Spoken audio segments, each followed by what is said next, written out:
Welcome to the pre-dawn gloriousness. That is the African bush.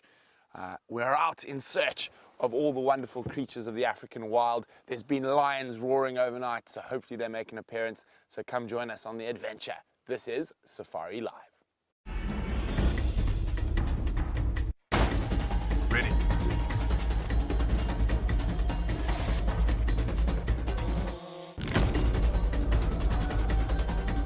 Standing by.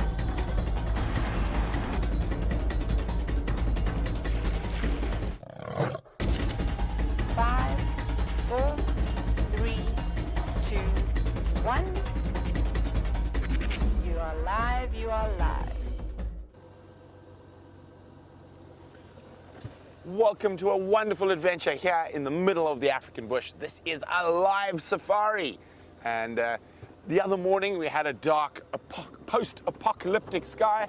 And this morning we have a pink and fluffy marshmallow-like sky. So a much happier feeling around, and hopefully the not so pink, but the fluffy cats are going to be out and about on this absolutely gorgeous winter's morning here in the Greater Kruger National Park.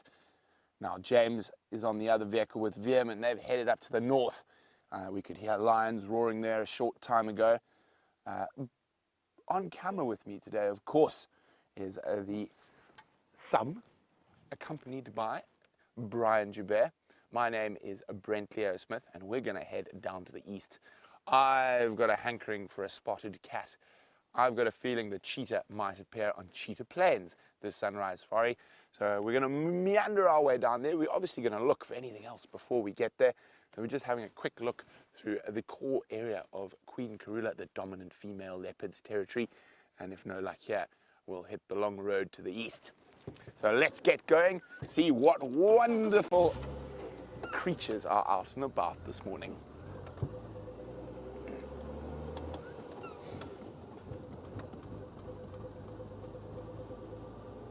Now I'm really hoping James has some luck with the Nkahuma Pride.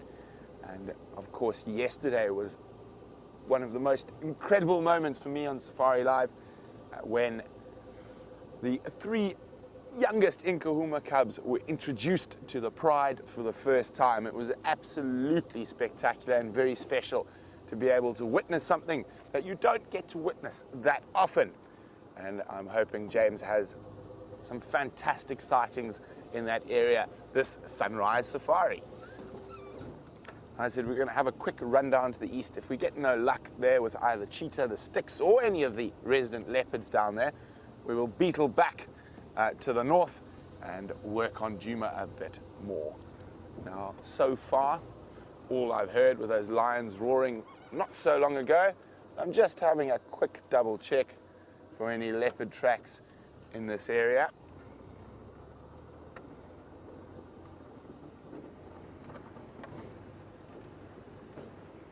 And remember, hashtag Safari Live on Twitter, or you can use the email address questions@wildearth.tv if you'd like to ask us about any of the fantastic creatures, climate, trees, or any ponderings about the African bush. Remember, we are completely interactive and we'd love to hear from you. Also remember to tell us where you're from. We love hearing where in the world you might be located and joining us on the world's largest safari vehicle.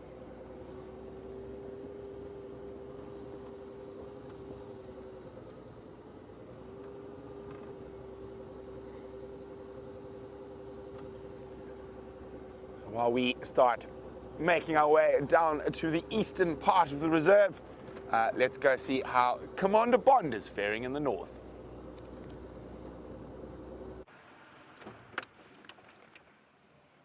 Good morning.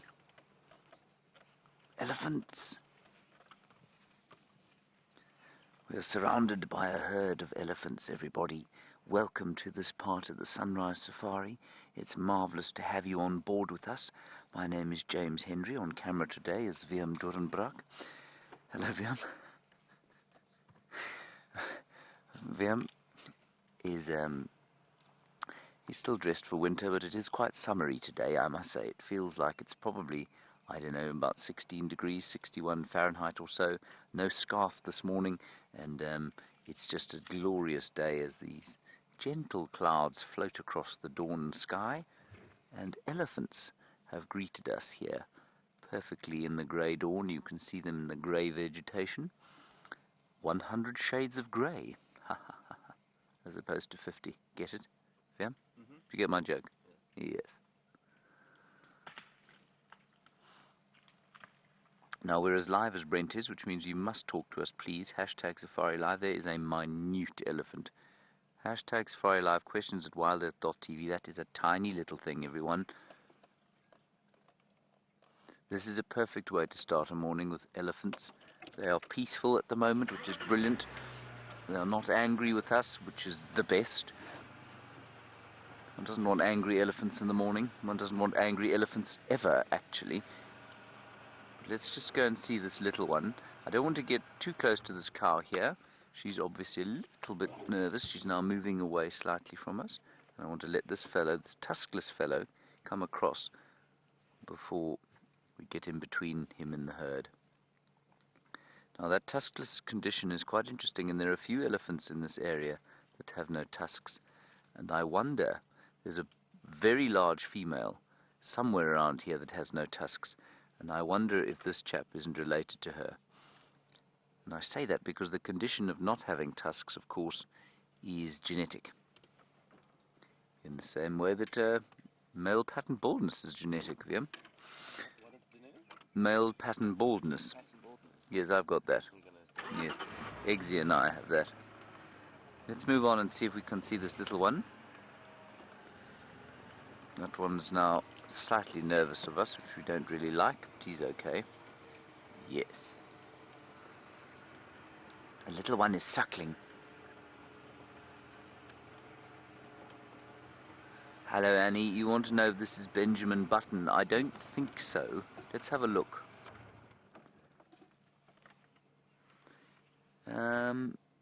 Might be, Via. He could be Benjamin Button. For those of you who don't know what Annie's talking about, Benjamin Button is an elephant that looks like he's got old before his time. He's actually, ironically, got slightly fewer wrinkles than the average elephant, but he does look like he's got a kind of lattice work of strange crinkles on his skin that makes him look older. That could well be him. I think he might be a bit small, though. It's possible that that little elephant is too small. I'm not sure. There are a few of them that look like that. And I'm getting confirmation from the final control where Luis is back at the helm, being ably assisted by Kirsten the Red Devil, and apparently this is not Benjamin Button. This is a very small elephant, everyone. He's probably about 6 months old. And see how comfortable he clearly is. I'm just saying he, it could easily be a she. I'll just use he because I've started using he. See how comfortable he is with the rest of the herd. His mum has moved away. She's now eating further in front. And he has happily moved off to one of his aunts or one of his cousins, possibly even a sister. And they tolerate him, they will watch him, and they will look after him.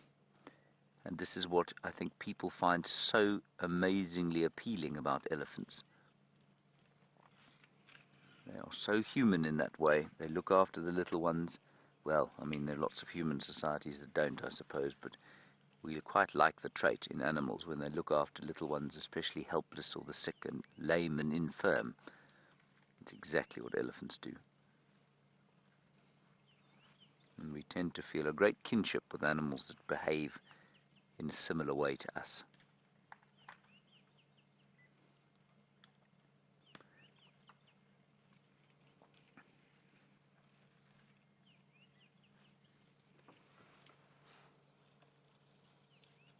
Hello, Red.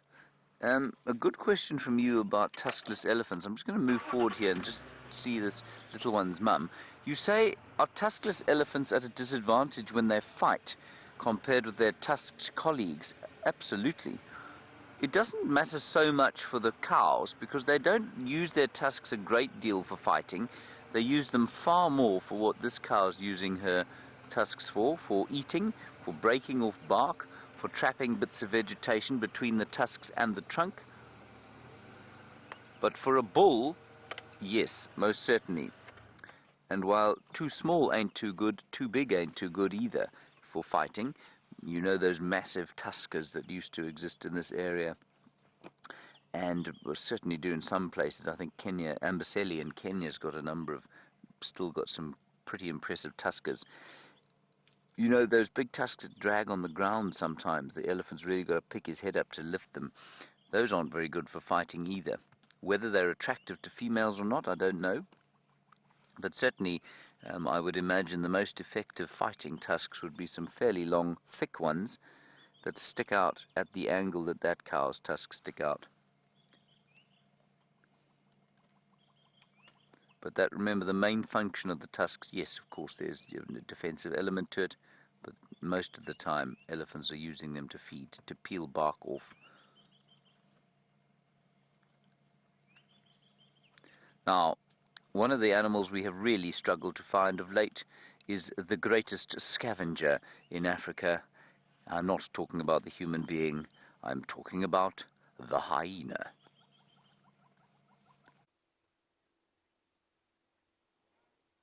It's gone, Brian. Where did it go? Well, it just walked into the little Mwadi river. Here we go. Oh, hello. This hyena is blind in its left eye. On patrol, marching along the roads. And you can see the opaque left eye of the spotted hyena. Now that could be from an injury, it could be from a snake. It could be from a hereditary disease. Now, I'm wondering if this hyena is smelt or spotted here, and it's exactly what I wasn't hoping. We're on the southern edge of our traverse area, and that hyena's nose is better than my eyes, but I did see something that made me stop, and we saw the hyena walking through to us, and we might hear some excited laughter. But I just want to check. Oh no, the hyena, is it going to miss it? It's going to come out behind us. I need to have a closer look at something on the road when... Let's just turn around.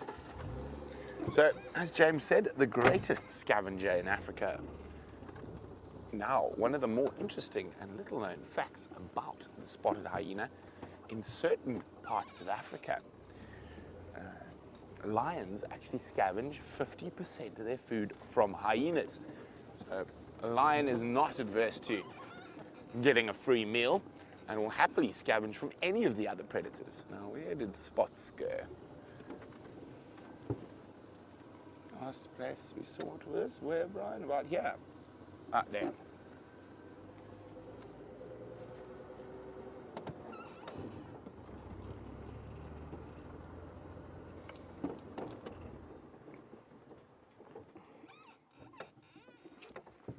That.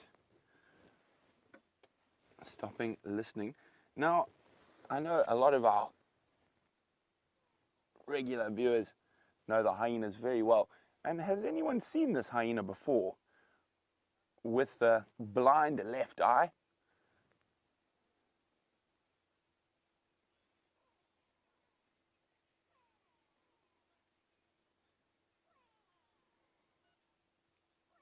Well, unfortunately, that hyena is heading down to the south. But if anyone has seen this hyena before with the blind left eye, please let me know.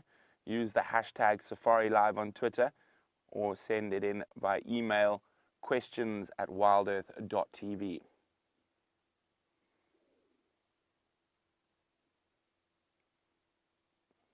Now, as James was saying, we've struggled to see hyena recently. They have moved their den to the north of us, and hopefully they will be back soon. Now, this is right down in the south of Djuma, and it's more than likely part of the Djuma clan's territory, but I'm sure there's another hyena clan that also comes in from the south, but I'm not sure. So let me know if you've seen that hyena before. Now, maybe the hyena knows something I don't, because I saw something on the road that got me quite excited. And I need to figure out whether in the early morning light, my eyes were playing tricks on me, because that hyena, if it is what I thought it was, should have been on it immediately, because it walked straight across where it went. I haven't had a good chance to look at it, but you see what I'm looking at, Brian? But I think, judging from the hyena's reaction, it's not what I originally thought it was. I think it's something, well, it depends. As interesting, probably not as interesting if we're looking for big cats.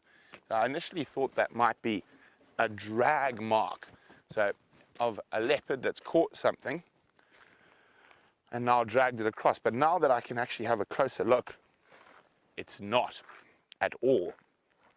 And it is absolutely fascinating. I just want to see which way this one is going.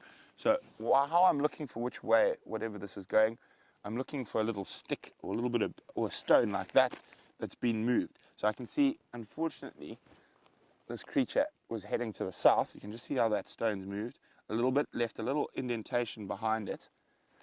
Now this, judging by the stomach size,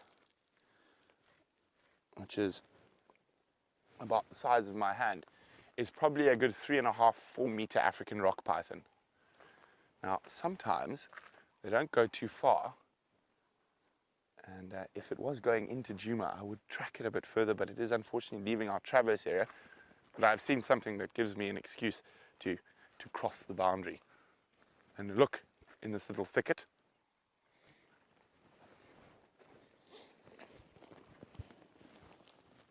oh, there you go, a little bit of rubbish, but very, very cool.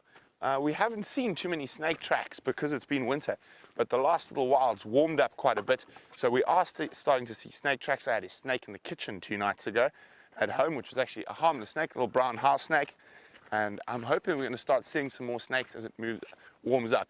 And wouldn't it be really exciting to see a massive African rock python? Now the biggest one I've actually seen before I get back in the car was in northern Zululand, and it couldn't run away because it had swallowed a whole adult warthog. So it was quite, so how's that? Can you see here, Brian? So there we go. Let's make that the line in the road. And 1, 2, 3, 4, 5. 5 meters is the biggest African rock python I've ever seen, which is longer than our safari vehicle. Isn't that incredible?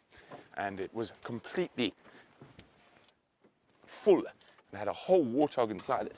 Now, when you see pythons that are very, very full like that, you've actually got to be quite careful when viewing them, because if you disturb them, they'll immediately spit out their meal. Now, a meal like a warthog can probably last that python for a couple of months.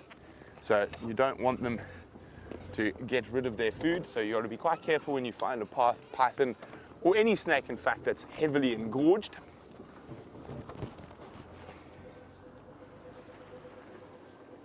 Okay, well, we're going to keep heading to the east. No sign of a Queen Karula just yet.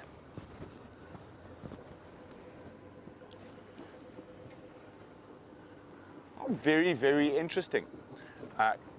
Chris Rogue says she's quite sure that that spotted hyena was a member of the Elephant Plains clan.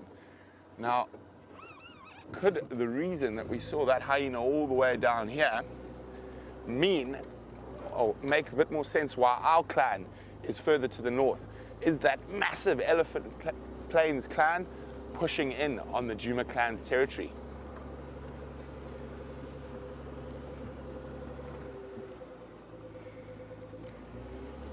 So the main reason I'm heading down towards cheetah plains is that Brian and I have decided we haven't had a good cheetah sighting in months.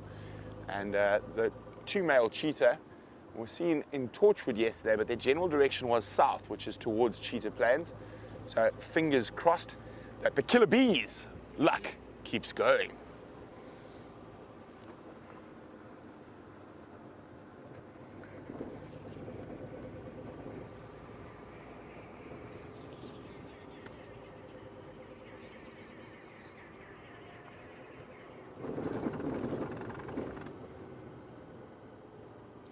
So Michael says on the hyenas of the Djuma Cheetah Plains in Arathusa Facebook page, there's a hyena that's seen with a blind right eye, not a left eye, and called Milky Way.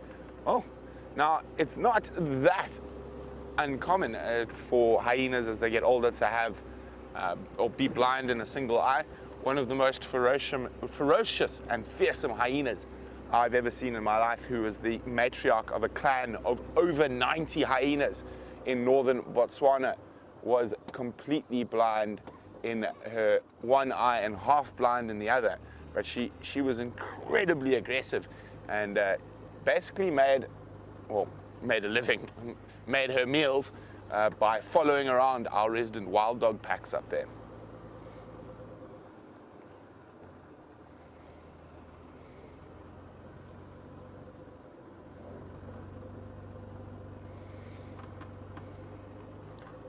Okay, so we're going to keep heading towards the east, and while we do that, James has arrived at Buffelshoek Waterhole in the area where those lions were calling this morning and were last night.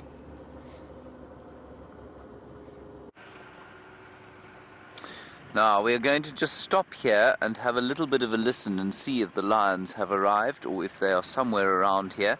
I don't see any. One always hopes to drive up onto the wall here and find lions. There goes a grey heron. Beautiful VM. Isn't that nice? That's fantastic. Shame, I wonder where he's going now that we've disturbed him. Probably to the Galago pan. Now, this is where our search for the little lion cubs begins. There apparently was some calling this morning. I didn't hear it myself. And so maybe those lions are around here. I haven't seen any tracks, but let's quickly go across to Brent. He's got something interesting. Well, not something we see too often, but we found a hippopotamus returning towards the Chitwa Dam. And so jogging through the bush, the great grey behemoth. I'm just going to try and get us in a spot to have a good view. We're probably only going to get a back view. So we see hippo tracks regularly, but we don't often see them out of the water like this. Especially not in the daylight hours. You see the hippopotami, Brian? Jogging over there. Okay, let's just go a bit further forward.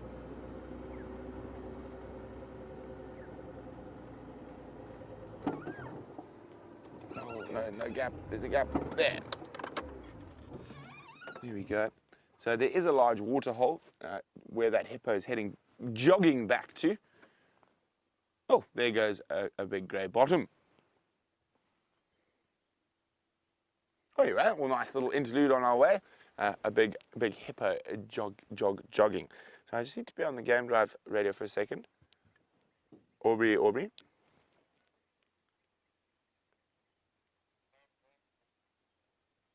So I just heard a report. Sorry, Aubrey, what was that report about Aubrey's Road?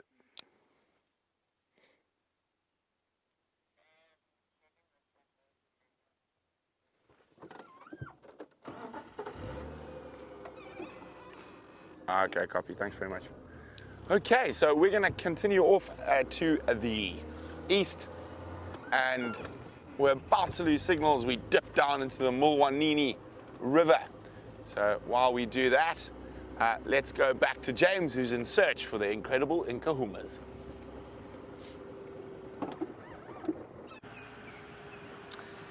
Now, I was just saying to you before I was rudely interrupted by that hippopotamus that I could easily have missed the tracks going across Buffelshoek cut line because the light is very poor this morning, but I don't think I did. So we're hoping that that pride of lions is around where we are now. Wiem Durenbraak will get us into the sighting with any luck, because he knows where they were yesterday, and that will be the beginning of our search. That is, of course, unless they appear on the road in front of us, which would be very nice. I would like to see all 8 cubs together, so that I might take some rank average photographs of them. Wiem very unkindly said to me this morning that, you know, he refers to people with big camera lenses and as gunslingers, so Brent would be a gunslinger. There's a track. What's that? You can't see? No, Just a sploosh. What is a sploosh? I don't think that's a word. That's hyenas. That's hyenas, okay. Wiem, the fine tracker, everyone. An indefinable track. Right. So VM described me as much more a musket loader than a gunslinger, which I thought was, although rather unkind, possibly rather accurate.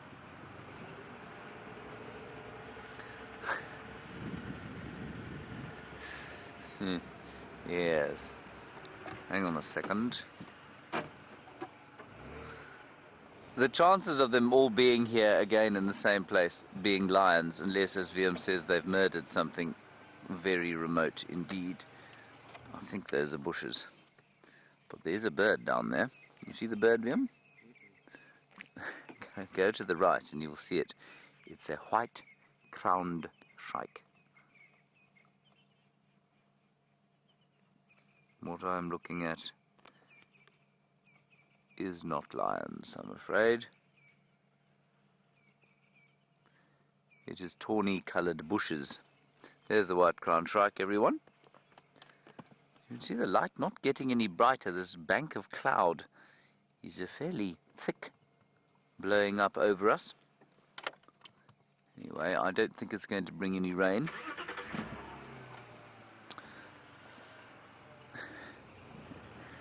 White-crowned shrike would favour eating grasshoppers and things like that, but it's going to be in short supply this time of the year. Soon, however, with the burgeoning heat, they will start to come out. Oh, there's another really nice white-crowned shrike, Vimpy. With the colours, it is only in my adult life that I have started to appreciate the colours of this time of the year. The greys and the coppers, a little bit of green behind there from a silver cluster leaf, and mainly because of the way that it makes the colours of the animals stand out, well, some animals, and just I think the combination of the golden lions, for example, against the grey trees is just particularly attractive.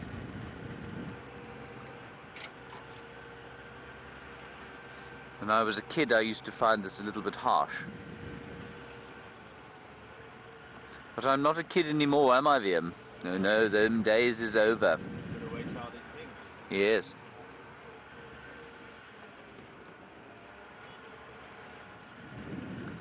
Hello, David in Houston. You want to know about the Styx cubs, 8 of them that were left at Djuma Dam. Yes, it's called Djuma Dam in Cheetah Plains. Yes, 2 days ago. We went back to check there. The Cheetah Plains guides went to check as well, and they had moved off into Annetts. They were found into Annetts, which is the reserve just to the west of that dam, and they were left there again by the females. They went off hunting in Mala Mala. We are not allowed into that area, so we couldn't really tell, but they had been moved and they were found yesterday, and they were still okay, surprisingly. I think it's surprising, having seen them in that very, very open area on their own without any source of protection. So for those of you who don't know, we went across to Cheetah Plains 2 days ago in the afternoon, and we saw those little cubs. Are we going the right way, Viam? I think it's that way. You think it's that way?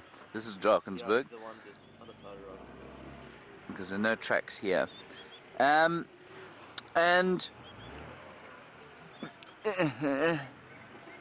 And we found them in the dam there. 5 of them, the older ones, were on a very sort of uncomfortable looking termite mound. They were in the shade at least, and they were hidden. But these 3 tiny little things that couldn't be more than, I don't know, maybe 8 weeks old, were lying in the dry elephant footprints left at the bottom of the dam, completely in the open, vulnerable to anything from jackals to big birds of prey to hyenas to leopards. Anything that had come across there, buffalo, elephants, would have killed them. And I'm not sure why they were there, how they happened to be left there. It's rather a mystery to me. But the Nkuhuma Pride children are looking much better. Now, Brent has got some interesting tracks. I could not hear exactly what they were. I've no doubt they will be fascinating, though. Go and have a look.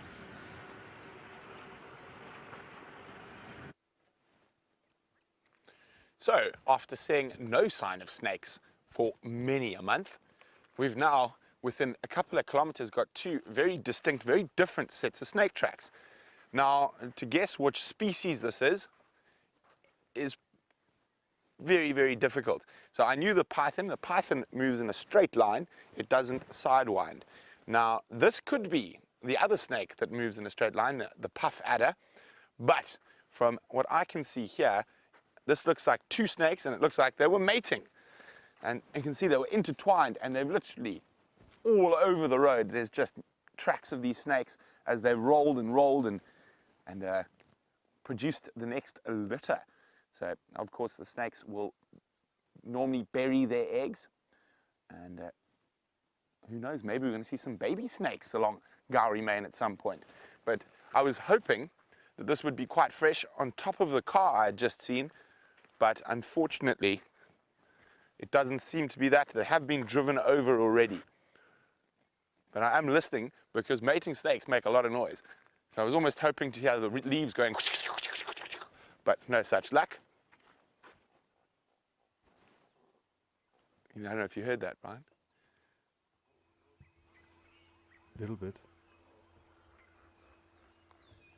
So that, I'm sure it sounds like that hippo we just saw arrived back at the water and let off a joyous, how would you describe a hippo call as? Harumph. A glorious harumph. And it set off all the other hippos in the water to do the same. So python tracks, mating snake tracks. Maybe today is the day we see our first snake on drive for a long, long time.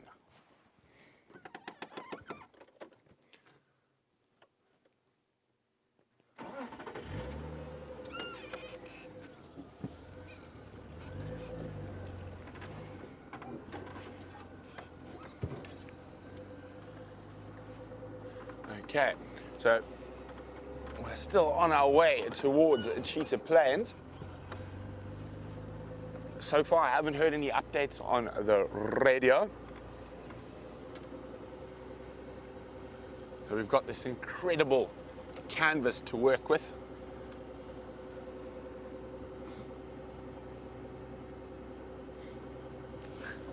Well, a very good morning to Steve. Steve says, how can you tell the difference between snake tracks and worm tracks? Well, firstly, Steve, we're not going to see any worms at the moment because it's so dry. And the big worms we do get some worms that come out after the rain that are about this. They can get to about 1 meter long, but they generally, we only find little muddy spots where they put breathing holes. Other than that, it's very, very seldom to see them on the surface. And also, their tracks will be much, much thinner than that. I mean, that was very wide. Those are actually two quite big snakes that were mating there. And, well, worm tracks, a lot of the worms or caterpillars we have here have feet. So we'll see little foot tracks, like an inchworm will actually only have a track here, and then, boop, boop. Where there is a snake, you can actually, if you look very carefully, you can even see the individual scales sometimes on the tracks. So the two type of snake tracks we find that go in a straight line, that sort of move by this most incredible sort of muscle movement. A mini constriction is so basically like that inchworm goes like this. Now can you imagine that in a much larger scale with much thinner little muscles? So a python actually moves by just moving little muscles on its belly like this, and that's how they move if they're not disturbed. And the same goes for a puff adder. All the other snakes we get out here use that side movement like we saw there. So using their muscles to propel themselves forward in a different way. So generally when you see track, the first track we saw this morning, absolutely massive. I mean, a belly size of nearly the same width as this, the same width as my hand. There's no other snake that's got a belly that big than the African rock python. With puff adder tracks, what you find is they've got a funny little tail. It's sort of like a little rat's tail, little tiny little very thin point at the end of a very fat body. So you have that little movement, and then you have a little drag. It looks like it's dragging a stick behind it. And that's how the difference you tell. But that's how you tell the difference between python tracks and puff adder tracks. When it comes to the other snakes, it can be quite difficult. Normally, if you find a very big side-winding track, it's going to be the black mamba, which is the biggest of our other snakes we get here. And the black mamba can get to about 4. The biggest one I've personally seen is over 4 meters. And about as thick as that. Massive snake. Now, one must remember that most snakes are far more scared of you than you are of them. And most people who get bitten by snakes are playing with them or handling them. So as long as you use snake sticks and you're careful, you shouldn't ever be bitten by a snake. Now, we've had quite a lot of snakes at Inga's house where I live. I think we've had about 10 or 11 different species in the year or so that I've been living in that house. We've had Mozambique spitting cobra, we've had snouted cobra, we've had shield cobra, we've had puff adder, night adder, red-lipped herald, brown house snake, black-lipped centipede eater, and a variegated bush snake, Schlieblen's blind burrowing snake. I know I'm missing 1 or 2. But yeah, so we've had quite a few snakes there. And I think it's because we have such a high squirrel population, a lot of snakes are trying to eat them.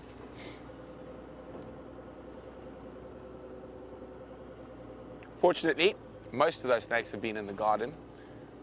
Only 1 or 2, well, one joined us in bed, and that gave us a fright. And that was a harmless snake, a little sand snake. And now Kerry's wondering, how on earth would a python catch a warthog? Would it have to be dead already? No, a python are quite good ambush predators, and they're incredibly strong. So it has to be a very, very big python to be able to catch a warthog. They act as ambush predators. They'll often be close to water holes or even sometimes in the water hole. And what will happen is they'll launch out, and they've got recurved teeth, so hooked back-facing teeth, very similar to sort of a moray eel or any of the eel species. And what they do is they latch on, get a purchase on an animal. They can eat adult impala as well. And then what they do is they use those incredibly strong muscles, and they wrap themselves around and basically constrict, so crush that animal to death. So boa constrictors, pythons, or python is part of the boa family. All of them use constriction to kill their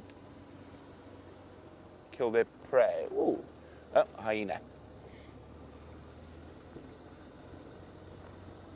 Okay, so we're about to go through one of the little gremlin residences out here.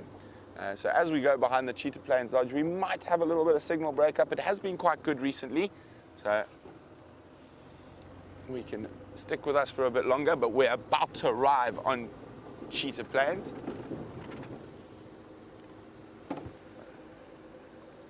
But I have some incredibly great news to share with you. Actually, I'm going to keep it as a surprise. I'm going to let James share his joy with you.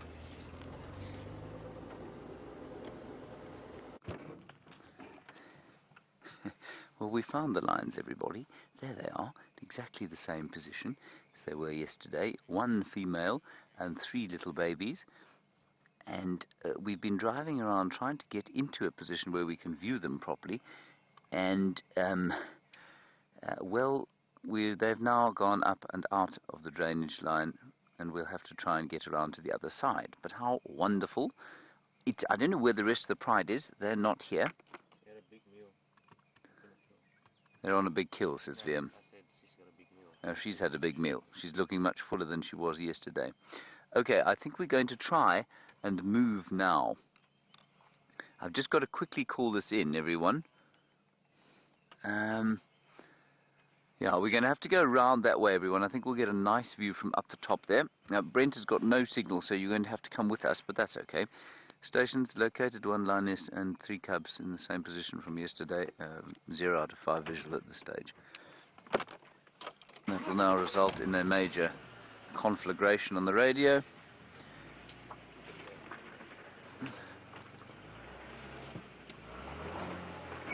Hold on, everyone. So it looks like the whole pride may well, as Viam has said, have caught something else. And we'll just try and get across. It's quite a drainage line, this. Are you all right there? There's a very large stump that is very inconveniently placed here by the elephants. But Wendy, ever faithful Wendy, recalcitrant old bag most of the time, is doing a remarkably good job of getting us through this area. There we go. These are combretum trees, everybody. Fear not, they will get up again once we're over the top of them. Cubs are still there, playing on a log. If we had the super zoom camera, we'd probably just stop right here. We're not going to make it through this way, are we, Viam? No. Okay, we'll have to go round the other way. Sometimes I think a tractor or front-end loader would be better suited to what we do out here. A bulldozer. I suppose that might leave a bit of damage, though. So for those of you who are perhaps joining us for the first time or a little confused, this is the Nkuhuma Pride. These are the youngest additions to the Nkuhuma Pride, which consists of 5 lionesses and now 8 cubs. 3 of them have got cubs. And we think that the other one, Amber Eyes, certainly my favourite lioness in the Pride, could well be mating at the moment. Certainly she has been in estrus, and so there could be even more cubs fairly soon. I think 8 is probably a good number for them to try and look after. I think any more than that and they may end up in a situation like the Styx Pride, where there are just 3 females and 8 cubs, and those cubs are, well, apart from the fact that they've definitely got some kind of fungal skin infection, they don't look like they have enough to eat. And that's not surprising. 8 cubs for 3 females to look after is a great number of cubs. Now this bush is a Gymnosporia buxifolia. Fear not about it either. It is not endangered, and it will get up again. Well, some of it will. Possibly not the entire bush. Where did we come through? There? Or over here? No, I think we came down there. There are the tracks. This is some driving, and then the smell in the air right now. Let me describe that to you while we drive through here. I can smell now the rather unkindly named bush, the bushman's tea, or bushman's grape. That's not unkind, but it does smell like its Afrikaans name, perdipus, which means horse's urine. You right there, Viam? Viam is still there, everybody. I know sometimes it seems like he isn't because he is so very silent.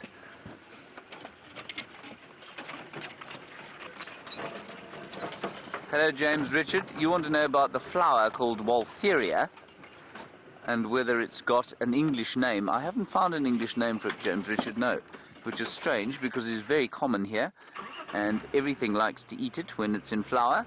But no, the Waltheria does not have an English name, and I'm afraid I can't find one right now. I'm not going to concentrate too hard on finding one.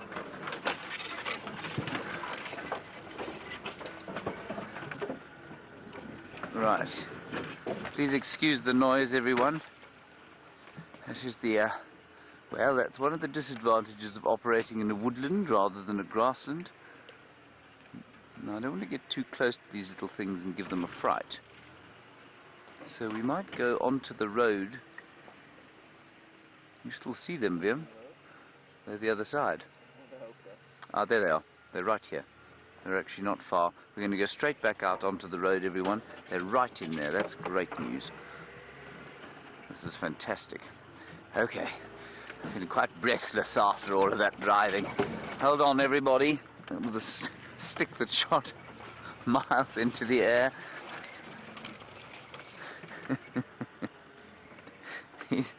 You know, I'm quite sarcastic and complaining about these cars, but they really are quite impressive. Safari Dean, you say we need to get ready to squeal out loud for the cubs. I was banned from doing that because apparently I kept doing it too much. So I was banned by the directing team from squealing. I'm not allowed to squeal anymore. I just have to look at them and talk in a biologically flat tone.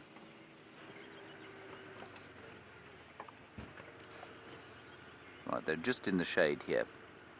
There they are. It's not the best view, but we'll just give you a quick view and then we'll try and go around them. There they are. I need to try and get in there very quietly, just because the little ones are slightly nervous when there's too much noise in the car.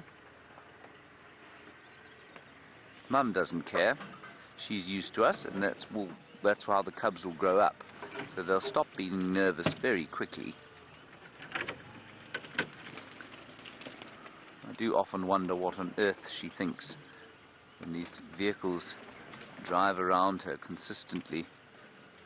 Alright, let's wait here and see what happens. I think they'll probably come up and maybe start playing, or certainly coming to have a bit of a suckle shortly. So let's wait here, let them get used to us. They are. I can see two of them stalking each other through there. You can't see that, can you? A little bit hidden by the bushes. Let's wait here for a little while, everyone. I think it's going to be worthwhile to just let them settle slightly, let them move around a bit with our presence, and then we'll think about trying to move if they continue to play in that little section of bush there. Here we go. Look, look, look, look, look.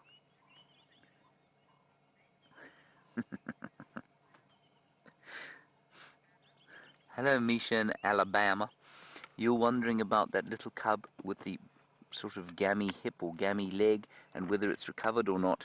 It seems to me, if I'm not mistaken, all the cubs were present yesterday, and I'm going to have to ask for confirmation from VM. VM, is that true? Yeah. All 8 yesterday, and all fine. Was the limp still there? Liam said at least VM says he doesn't notice any limp at all, but they weren't very active. So, but the fact that it's now, what are we saying, 2 and a bit weeks after that injury took place, the cub is still alive, indicates to me that perhaps things are going to be all right.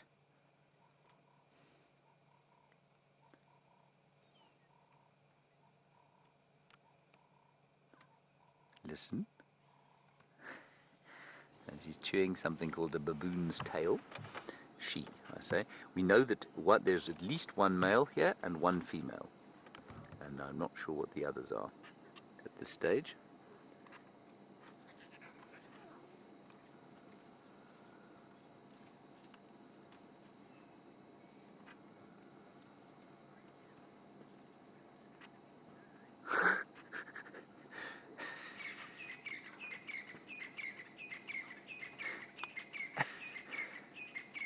Thank you. A lovely question from someone called Recalcitrant Old Bag in California. Recalcitrant Old Bag, you want to know if the lions leave a babysitter when they go hunting. I can't refer to you as Recalcitrant Old Bag. I mean, that would just be rude. Recalcitrant Old Bag, they don't, no. Sometimes they do. Well, in fact, normally they don't. Like she will stash them in a thick bush, go off hunting, and then come back and feed them with milk. But they're completely unlike, say, wild dogs, which always leave a babysitter. Or, well, if the pack's big enough, they'll leave a babysitter. In the case of that little pack of 3 that we've been seeing, for example, it's unlikely that they would leave a babysitter because they need all hands on deck, as it were. But lions don't do that. Leopards obviously don't because they're solitary, and hyenas don't either. Sometimes hyenas will leave a nursemaid at the den site, but very often the cubs just stay there on their own.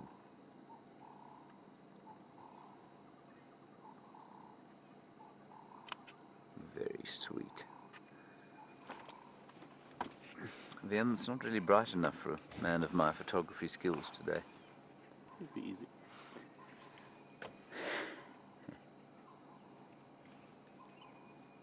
And in the background, a lot more bird song today for some reason. The orange-breasted bushshrike,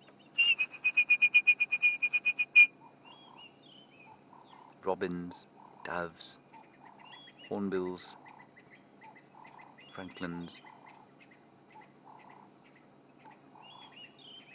and in front of us, little lions playing with baboon's tail. Ah, yes. think if there was ever a debate about the leopard versus lion cubs, well, look at these things.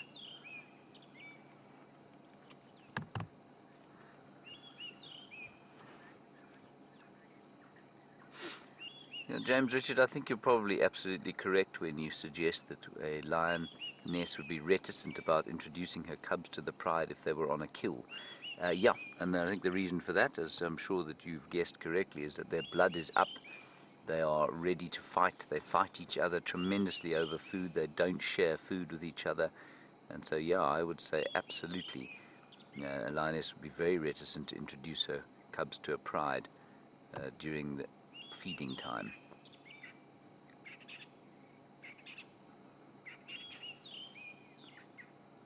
They are too sweet, these things.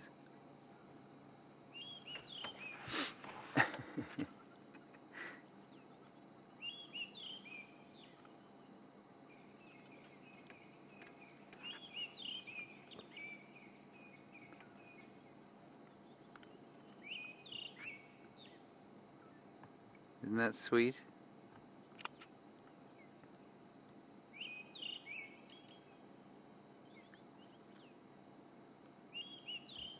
Listen to the robin in the background.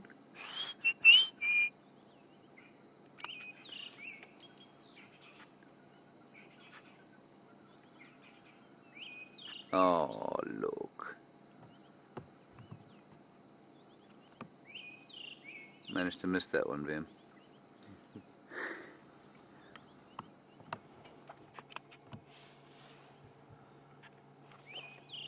Let's look at the lions. No, you can't see my photographs, they're too ugly.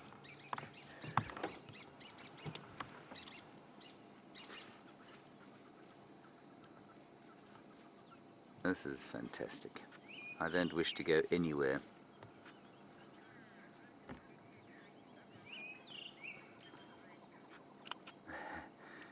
Ali, you say... well, I'm going to ask Louise to read that again. Your comment about the cubs and what they're saying to each other.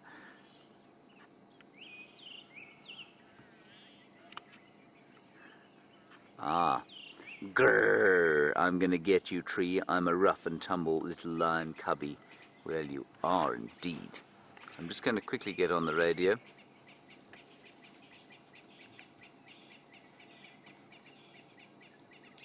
Andrew, about a 1 out of 5 visual for 2 vehicles, but you can try and make your way in here. We're on Glory Pan Road.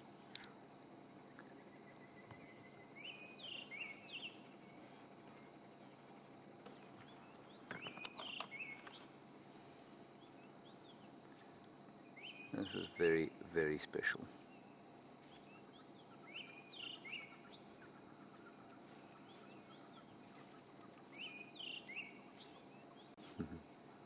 And interesting, you know, yesterday that story of them being perhaps introduced for the first time to the pride. I think that's a good interpretation from Brent yesterday. But it's interesting. I wonder if it's a quick thing that happens, or if it happens over a period. So perhaps it wasn't the very first time they'd seen them, and perhaps it takes a bit of time for those lionesses to get used to the cubs, and for the rest of the pride to start to tolerate them. So, I mean, you read that at 6 weeks they get introduced to the pride. It's obviously a process that takes place, as they're not staying with the other cubs at the moment. Sarah, you're wondering what that plant is that they're eating.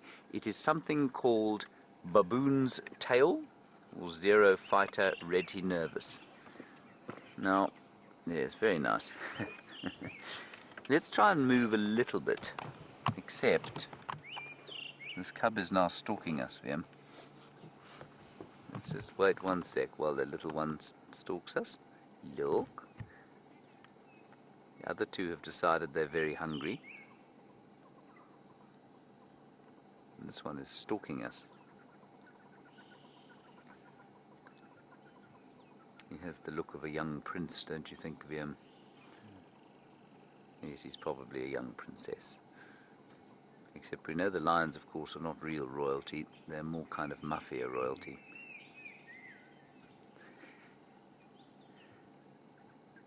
He's very sweet.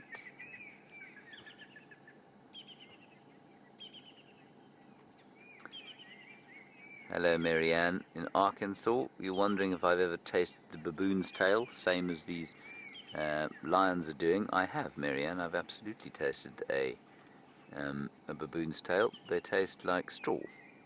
Taste like nothing on earth.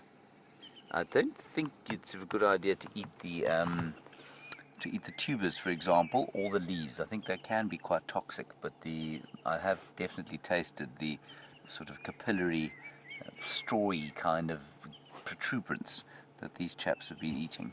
It's not nice. Let's move slightly, everybody. Can you see how the light is fading? I think VM's guess that the rest of the pride could be on a fairly large kill somewhere not too far away is a good one.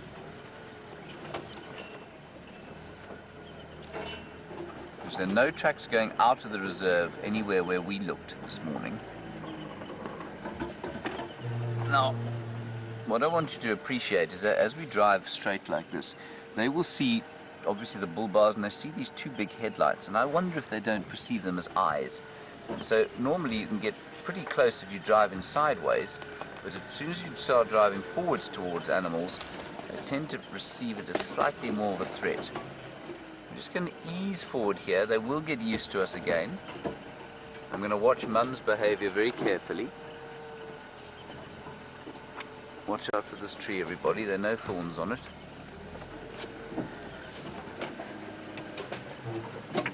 You're right there, Liam. We'll just watch Mum carefully. Make sure she's happy with us. I'm going to talk a little bit more quietly.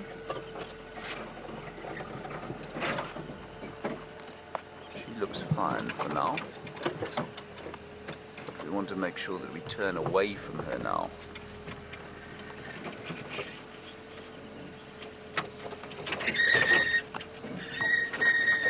There we go. That's as far as I'm going to go, everyone. Perfect. That's much better. Isn't that sweet? Look. I imagine that cannot be a particularly comfortable feeling for the mother, given that they've got little teeth now. They are lions, obviously, and therefore those teeth ain't going to be little blunt things. They'll be like little needles.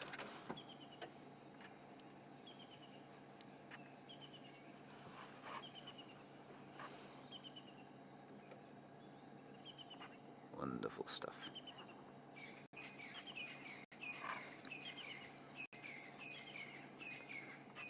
Justin, you're wondering about those spots on the lion's head and why they don't keep them as they get older. Well, try and think about what advantage it would give them now versus what advantage it would give them as adults. So there's their mum. You can see she's got no spots on her head. And the question is, why does she not have spots on her head? What possible advantage could having the spots confer on them? And the answer, Justin, I believe, lies in the habitat in which they live as youngsters versus the habitat in which they live as older lions. They do not lurk in the thick bush as older lions. They are basically savanna animals, and they will do what they like. They're very confident, but when they hunt often in the long grass, and they do hunt through thickets, obviously, but as they hunt through thickets, they cannot be completely hidden because they are so large, and so they have that tawny color. They hunt at night. The youngsters, a bit more like leopards, live in thick bush.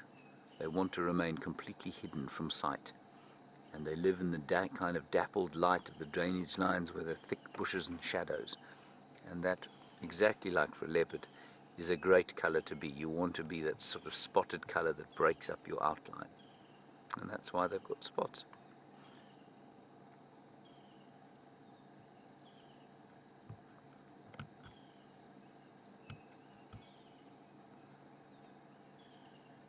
Isn't that sweet? Too marvellous. Too marvellous.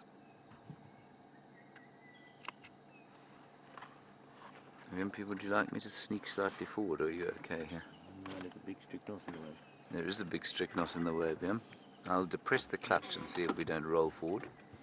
We won't. This is Wendy.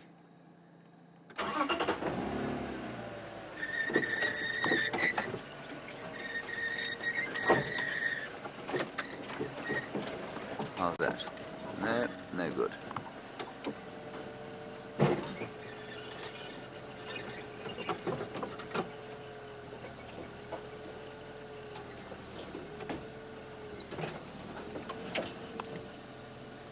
Okay, I'm going to stop here. If we go any further forward, we're going to have to crush something. It's going to make a noise. We're very close now. We've eased our way closer and closer. We're now about 10 meters from her. That's about 30 feet. Now, obviously, on foot, she wouldn't tolerate us anywhere close to this distance. But in the vehicle, we're just not perceived as a threat, and you can see that by the fact that she's fast asleep. Well, as fast asleep as she can be, with these little cubs having their morning milk.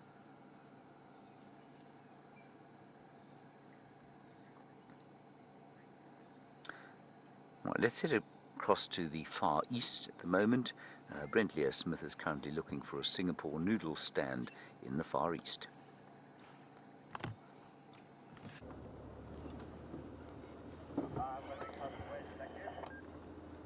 So we have decided to check an area that we don't check too often. The killer bees are feeling lucky, and this is the area that there's a female leopard we haven't seen on Safari Live before does come into. And we had some female leopard tracks and they seem to head, this way. So we're just going very, very slowly. What I'm really hoping to find is a lovely drag mark where she might have caught something, dragged it across the road so we can find her sitting in a tree. Apart from that, this is always a good part of the world to look for Mr. Q, quarantine male leopard. We found him in this area a few times. And the wonderful thing about being in the bush is you never know what might suddenly appear. Now, I was hoping for some reptiles, some snakes, because it was quite a warm morning. The temperature's actually dropped, but there is a beast. Now, is it just a group of Duggar boys, or is there a herd here? I think it's just a group of old boys. It gives us a chance to use our ears. So just a quick update for what's happening around. Styx Pride have been found, unfortunately, off our Traverse area. There's 2 Birminghams, also just off our Traverse area, and no sign of the cheetahs yet. So hopefully the cheetahs are waiting for us to head towards the open areas to make an appearance.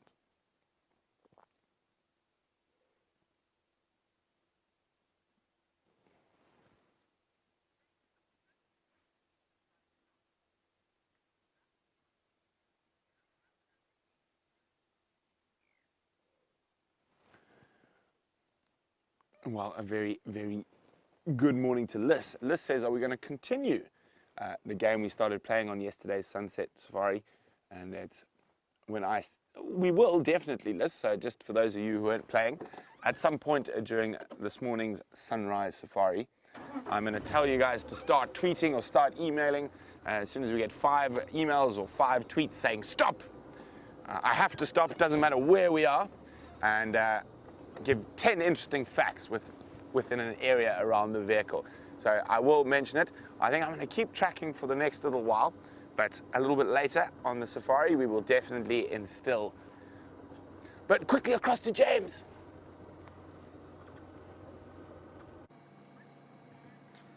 Everybody, these lions are basically stalking us now.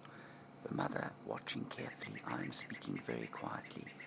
You can only see 2, they're all 3 of them there. They're looking at Viam. They came walking up to us. They're now less than 3 feet from the vehicle. I can't even see, I can only see them through the camera lens. They are so close to us, I cannot see them over the passenger door. She seems to be very relaxed about the situation, but I don't want to incur her wrath at this stage, obviously. But they've taken it upon themselves to come this close to us. And we can see, oh, this is just amazing. It's unbelievable. They're bigger than house cats now.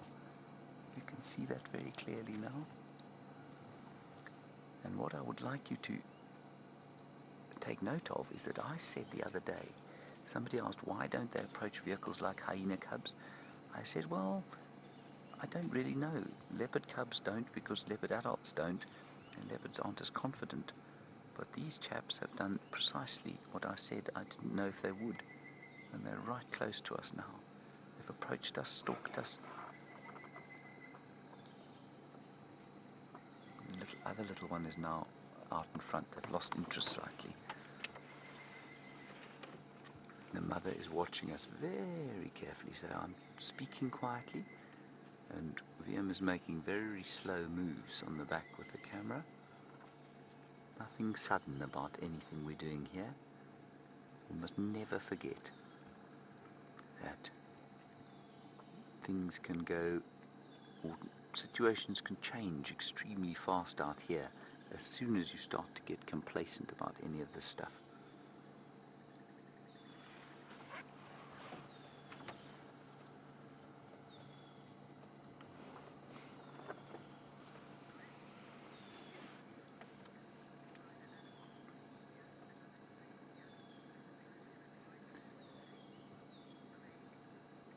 Greg, what a lovely question from you while we talk very quietly in this situation.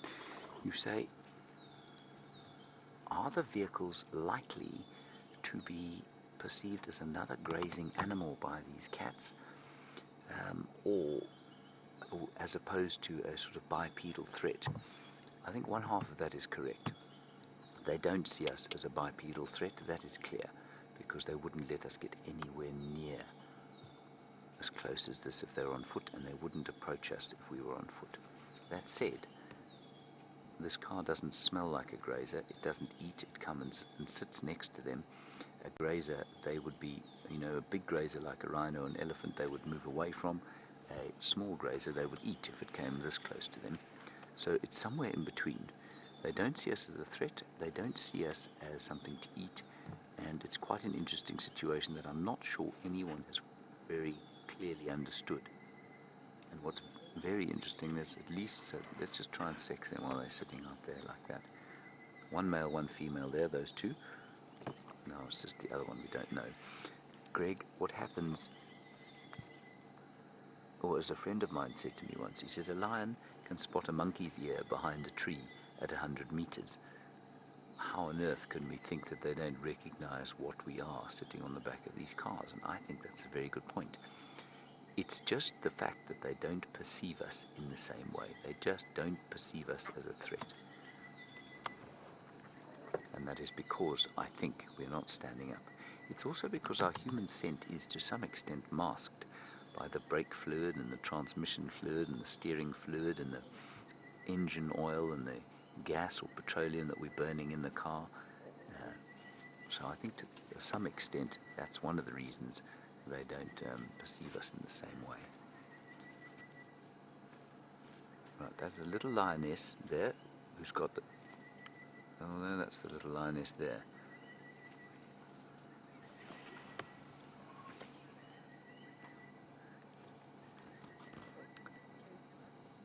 Hello, Cluster Charge. You're a new viewer. And you say, what do we call these cubs when they're older? I'm not really sure how to answer your question. I think maybe you're asking what do we call them? Yearlings, juveniles, maybe, when they're not cubs. In terms of a name, they probably won't get names because they're part of the pride. Okay, there we can see very clearly two lionesses.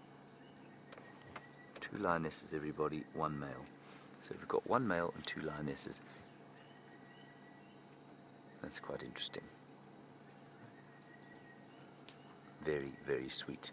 So Cluster Charge, if I'm not answering your question correctly, please just send us through another one. And also ask us or tell us where you're from. It'd be lovely to know where you're from. And thank you for watching, and thanks for asking a question.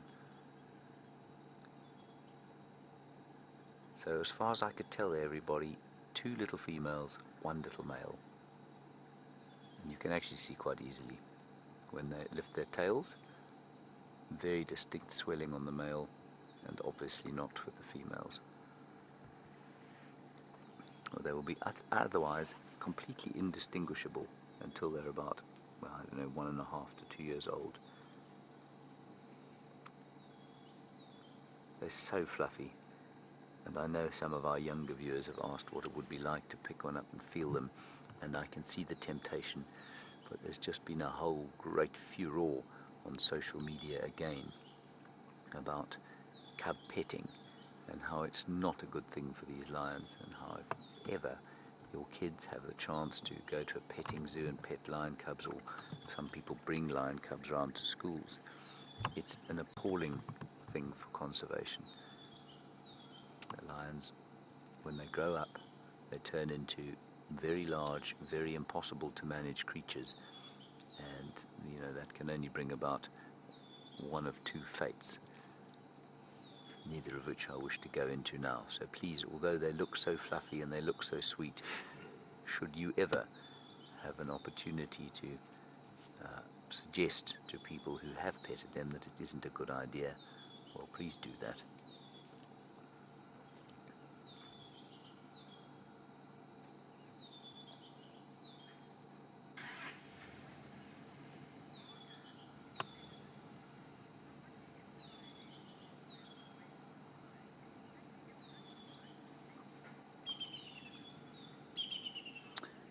Marga, I think that your postulation is a good one. Whether it's true or not, I don't know.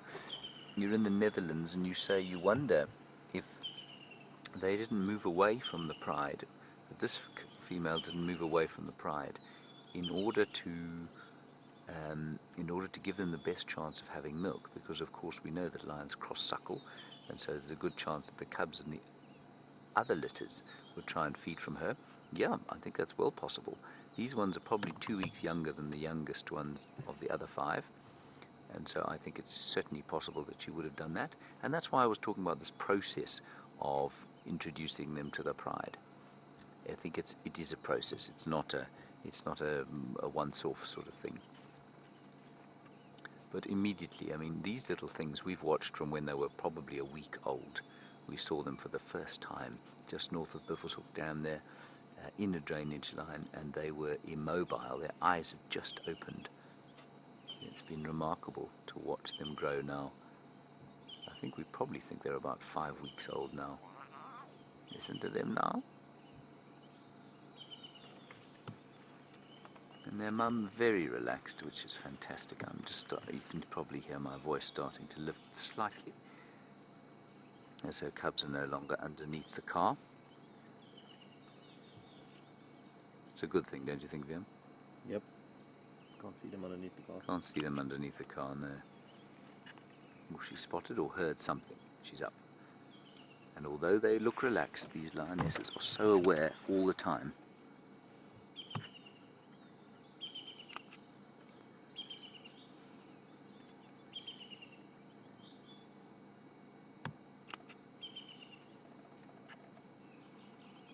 This is just fantastic. I think I might sit here all day and never leave. Is that okay, Viam? Yes.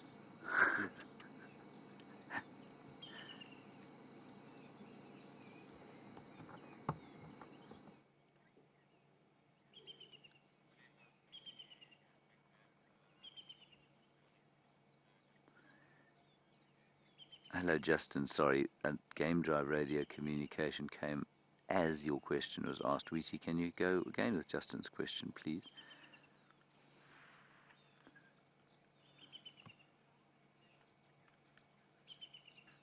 Oh, Justin, I think there's a very good answer for, although I've never read this, I think there's a very good answer for your question. How is it that the cubs have got so much energy when clearly the adults do not? And Justin, I think the answer lies in the fat that they eat. They eat a huge amount of fat, obviously, in their mother's milk. Milk, or mammal milk, is full of fat. That is very good for burning for energy. And so I think you'll find that's why they have so much more energy than the adults, who have almost no fat in the diet, and therefore have to create energy from protein, which is an extremely expensive metabolic process. That makes sense? Louise, of course, is a biochemist, if I'm not mistaken, by trade, or molecular biologist. What was it, Louise? She'd probably be able to tell you more about that. The chemistry and physics of it. Yes, she's a biochemist. Quite nice having a biochemist as a director.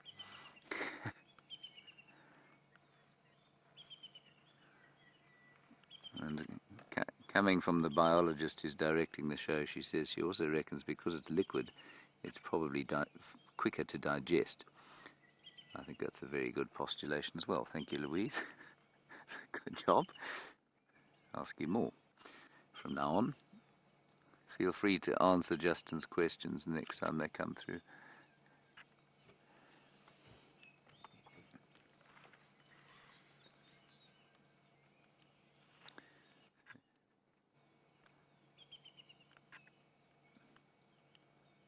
We've got a couple of engineers in camp, everyone. We've got biochemists, we've got what else have we got? IT people, plenty of clowns.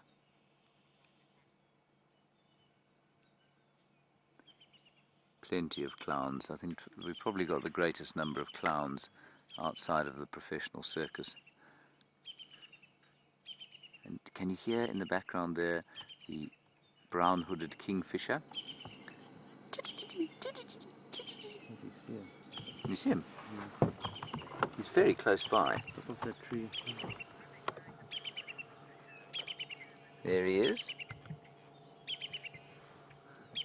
And Durban Driver, you say you love here the brown-hooded kingfisher. Well, Durban Driver, I'm not surprised, because the brown-hooded kingfisher, of course, is quite familiar to you in Durban. It lives there. Brilliant. You can see my picture later, Liam. Not now. Setting the exposure. That was the sardonic comment from VM saying, I'm just setting the exposure.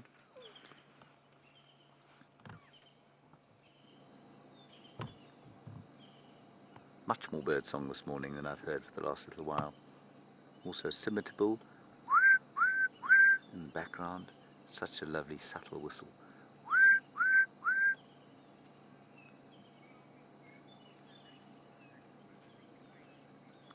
Okay, while we are watching these little cubs having a bit of a relax, let's go and find out how the great cheetah finding expedition is faring in the Far East.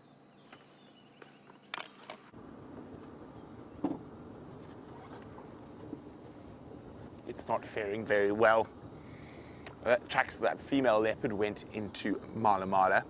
So we've left that area. We're now making our way towards the Cheetah Plains pan, and we're hoping to find anything. We have not even seen an impala this morning, but it is quite pleasant down here on Cheetah Plains. There's mist rolling above us, and we've had some nice views of the sun through the mist. Now the mist has got too thick to even see the sun, but it does look like it might dissipate soon. And I am, of course, elephants, always an optimist. So even if there's absolutely nothing, we will find something. And I think it's a good time to really test the bush knowledge. So from now, let's see how many stops we can get on Twitter or email. And when we get 5 in, we will stop and have to show you 10 things around the vehicle. So there we go. Off you guys go. Hashtag Safari Live or questions@wildearth.tv. And hopefully when I stop and Mr. Quarantine pops his head over a termite mound. He's 10 interesting things all by himself.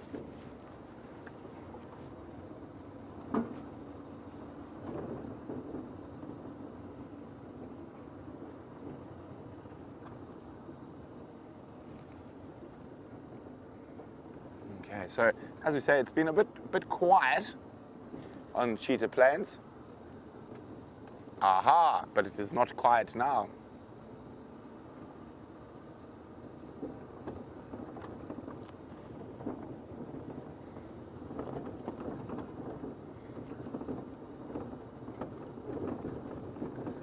Safari Dean sending a quiz to me. In what part of Africa do lions scavenge 50% of their food from hyenas? Well, I actually talked about that this morning, Safari Dean. And there's actually more than one place. And it is the Serengeti and Masai Mara ecosystem where the lions scavenge 50% of their food from hyenas, but also in certain parts of northern Botswana. But we have a massive herd of elephants. So I know there's 5 tweets telling me to stop. We're going to have to do it again because it might be quite detrimental to my health if I got out of the car here. Hello, guys. Now this is an incredibly large herd of elephants, and there's some to the right of us here. Some nice naughty little ones, and then there's probably another 25 or 30 that I can see off to the other side of the road. Let me just move forward a little bit.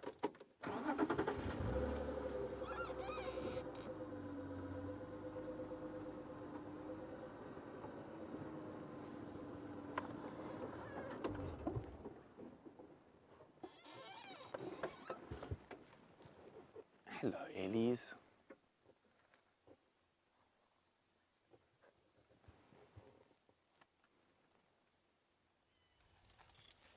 Now, if I keep quiet and we listen, you can actually hear how many elephants are around us, and they just seem to keep more and more appearing.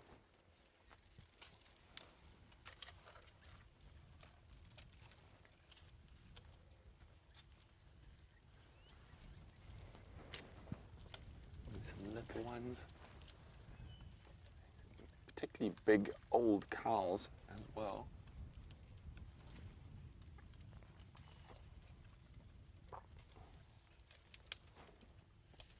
And these two, well, that female in particular there, she's very big.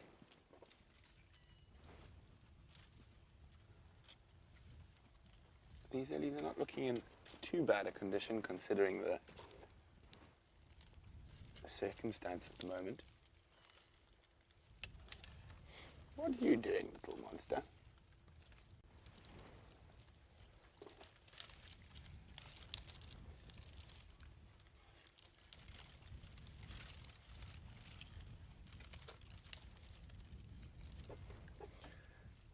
Jason saying he's noticed a decline in the elephant health over the last month and is really hoping the rain comes early on September 8th. Now, Jason, that would be quite nice. Unfortunately, I don't share your optimism there. I think we're only going to get rain deep into October. Oh no, November, sorry. Okay, let's just move forward a little bit.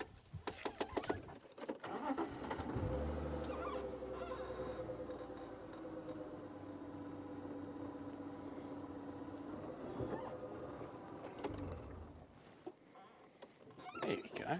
Hello. Now, due to this drought we're having at the moment, is why some of the elephants are losing condition. So far, these ellies around us don't look too bad.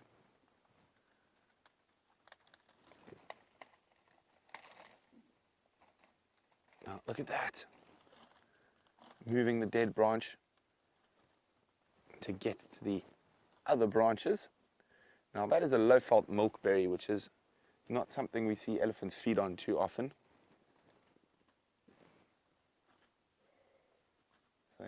Oh, definitely a little boy. It's so funny because it's I know we know it's going to happen a lot of the time, but I just can't help it. It gives me such a feeling of immense joy when a little elephant bull decides to show us how tough he is. There we go. Now head turn, give us a sniff, make sure there's a bush between. Stay close to mom.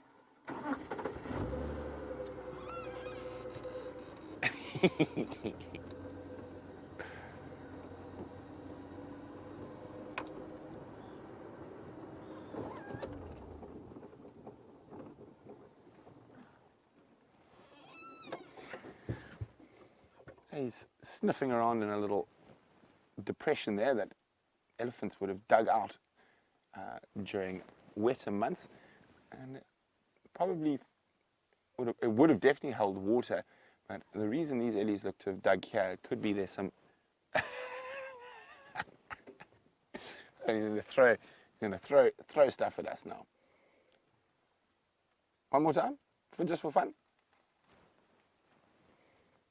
No, it looks like he's actually eating some of the soil, and there's probably nice mineral content in that soil. But we're going to sit here with this wonderful big herd of ellies, but James has got lions on the move.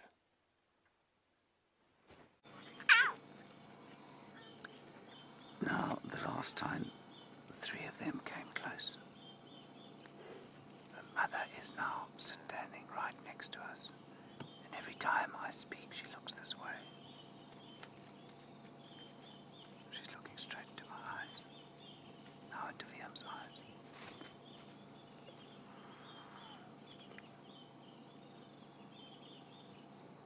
I'm just going to be quiet for a second. I think she wants to. Viam, sit very still, please.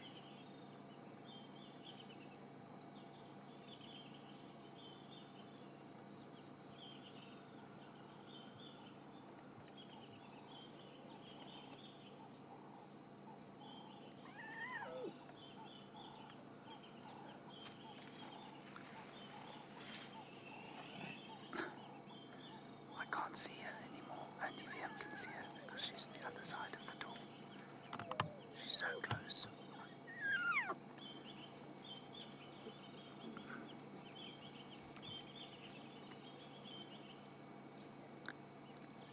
We definitely can't move now, everyone. We're going to have to wait for them to move off. But you're getting some amazing shots there of them suckling.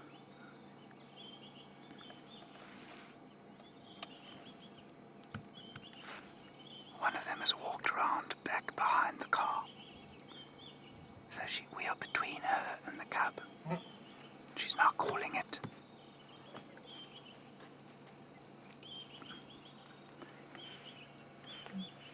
She's calling the others now because it walked right underneath the car. We can't move right now. Viam, just sit very still because we've kind of now split them. Well, we haven't. They've split each other.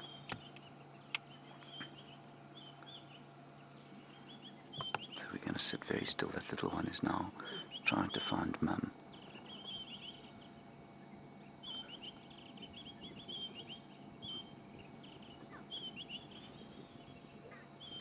There, they're reuniting now behind us. That little one has gone under the car. Okay, Viam, you can move now if you want. There they are behind us.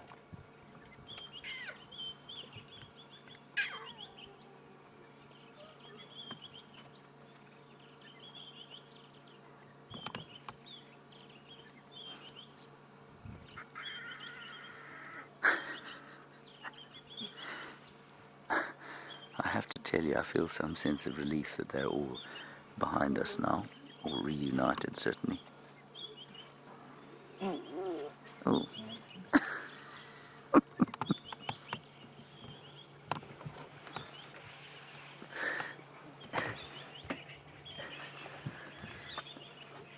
They are now still very close to us, and I cannot move the car, I'm afraid, so the picture is not going to be great.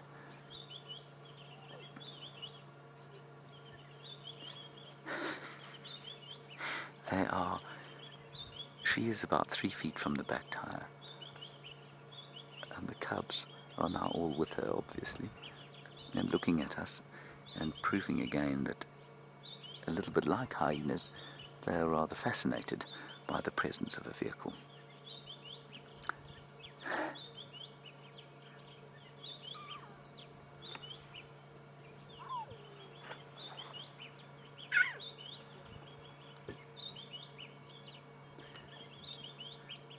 There's nice. We're going to obviously not move, everyone, so we're going to sit right here until until they move. I mean, we're very comfortable here now. I'm just not sure how good your view is. And we'll see what they do.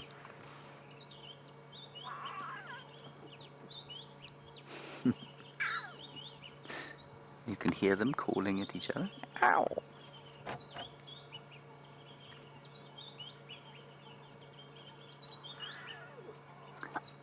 Alright, we're going to sit here. We're not going to go anywhere.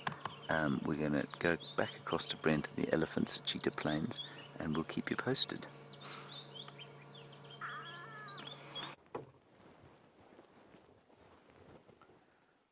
So we've actually become almost immersed in the elephant herd as they've moved through the bush towards us. And while I've been watching, I've noticed them feeding on 1, 2, 3, 4, 5, 6, 7, 8 different... Oh, sorry. I'm looking at all the trees they're feeding on, and we're being shown who's boss, but from a safe distance.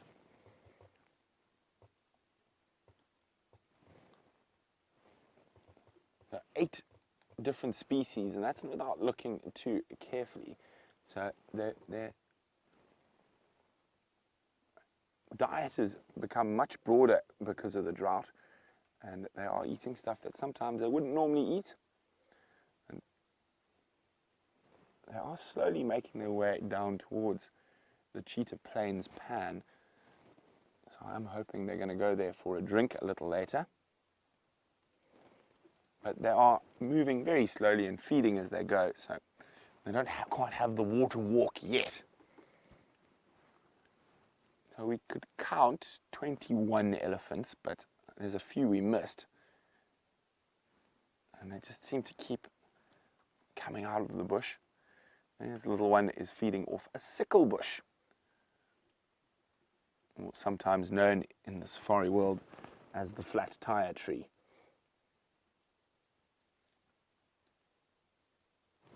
Now, quite unusually, you can see this sickle bush is very, very green, and that's because of where it is. It's on a seep line, and it's tapping into the underground water. It's one of the few very green sickle bushes we're going to see at the moment. Now, Lady Lone Wolf says, "Do I believe that elephants bring good luck?" Well, that's an interesting one. Brian, do you believe elephants bring good luck? Yeah, why not? Yeah, I like elephants. They make me happy, so therefore that's good luck. So yes, I agree. Elephants bring good luck, just because of the way they often make you feel when you spend a lot of time with them.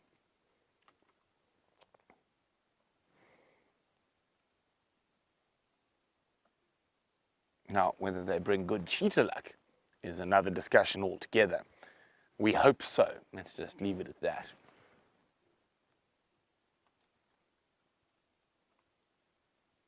So you can see that little one's little tushes are coming out. So just over a year old. It's generally the first time you start seeing those little tusks.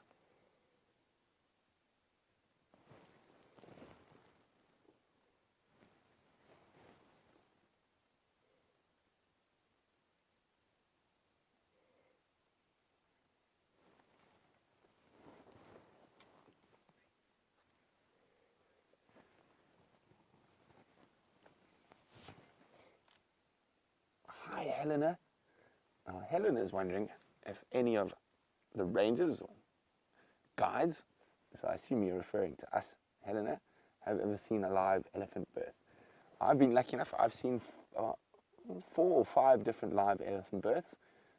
Never since I've been at Safari Live. Oh, look at that. It's so pink inside her little mouth. Really enjoying that sickle bush. But no longer. Time to move on.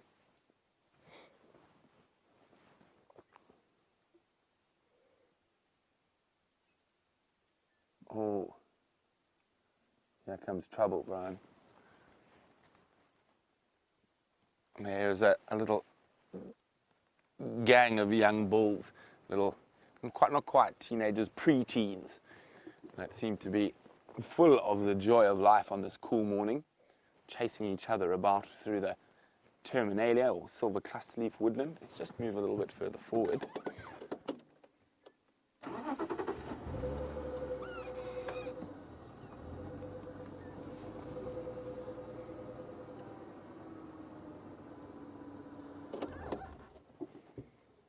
We can't really see them too well through there, but if we look here, this little female, slightly older, about 7 or 8 years old, getting really stuck into the sickle bush. Quite nice to see a bit of green. Lovely. I hope you guys are getting some screenshots of these incredible ellies.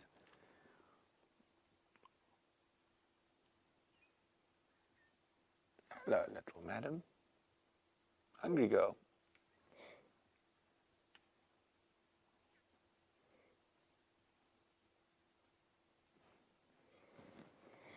Oh, there's tree species number 10 that I've seen them feeding off. That is a low-felt albizia, which again is not a common food source for elephants. But with this drought, they've definitely extended their diet.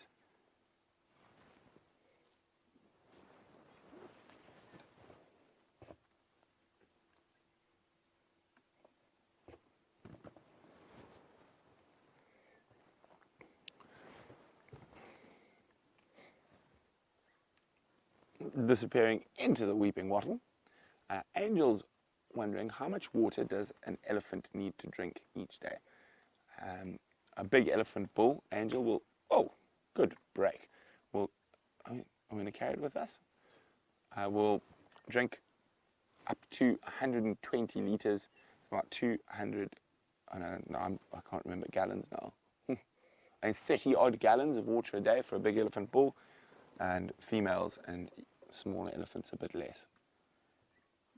Now, they don't need to drink every day, but if there was water available, they will drink every day.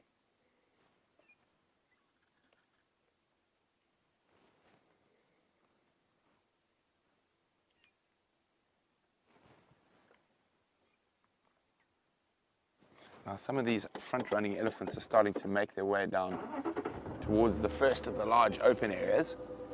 And I just want to go have a quick look there in case there are a cheetah about, or it might be really fantastic to catch them as they come out of the thickets into the open.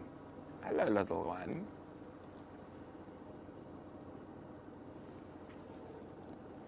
Although this little ellie is so close, we cannot pass that or chew that.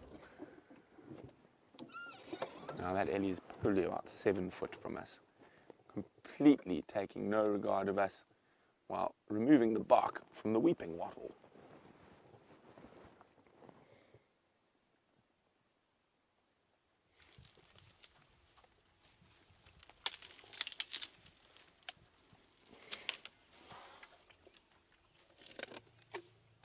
Yeah,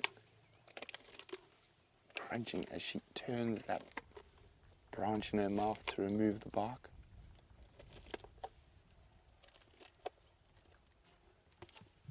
There you go. Got it? Yum.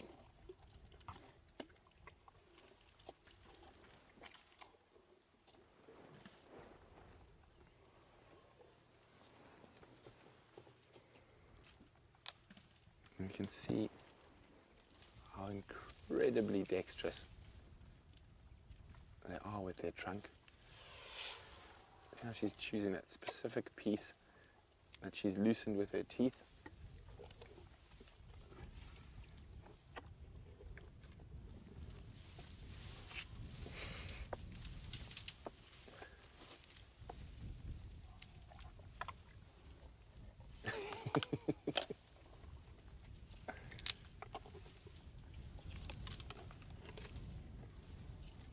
You can see that prehensile, those two prehensile tips on her trunk that basically operate like a hand.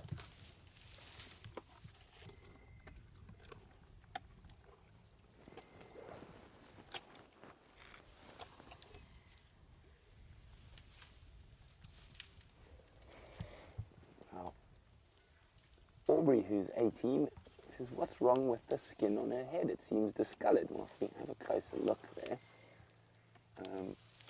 you can see there is some discoloration there, and that's from putting your head in bushes.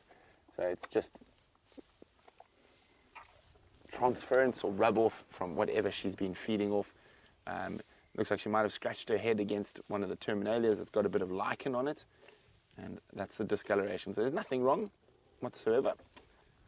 She's just got some vegetation discoloration on her forehead. Yes.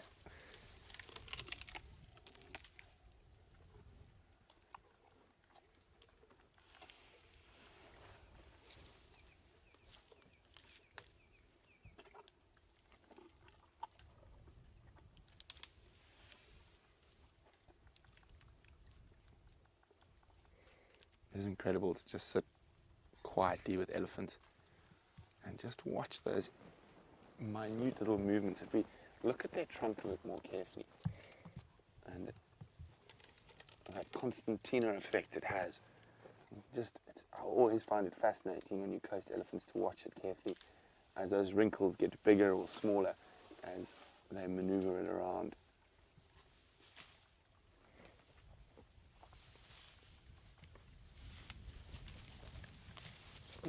Going to throw the branch at you, Brian. Now, if she is now about 4 foot from Brian, here's the thumb.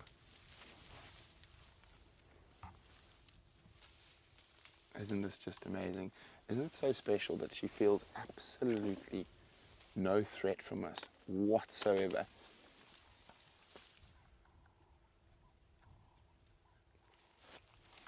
Yeah. Off she goes, she's finished with her branch. It seems like the animals like being close to the vehicle today, both the lions and the elephant. So Dina's wondering, why don't they eat the leaves of the weeping wattle? Oh, yes, sorry, snorted me. Well, Dina, at this time of the year, there's almost zero nutrients in those leaves, so all the nutrients are going to be in that bark.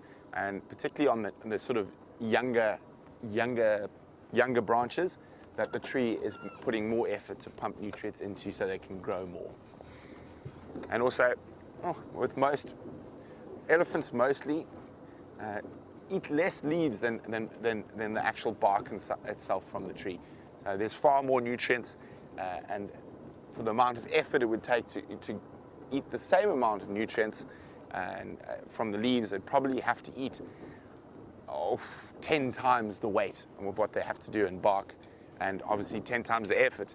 And with elephants only really digesting about 60% of what they eat and feeding for the majority of the 24 hours, if they had to focus on the leaves, it just wouldn't be nutritionally beneficial to them.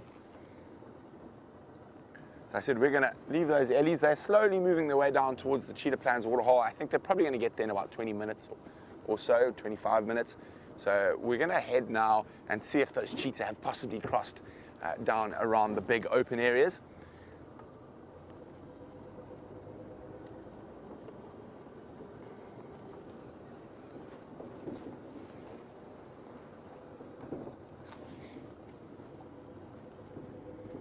Okay.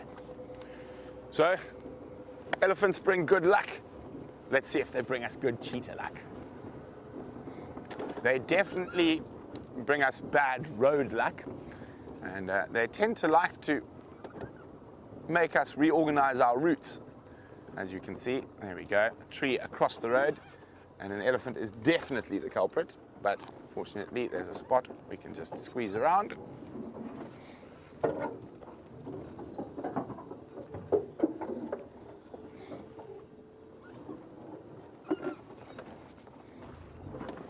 So we're about less than a minute from arriving at the first massive open area.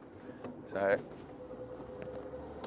fingers crossed that there's going to be something other than normal Norman, the wildebeest, Norman's arch enemy, who lives on these northern plains, the Cheetah Plains. Of course, Norman lives in the south, but while we go see what happening out in the big open areas. James has got those lions on the move again.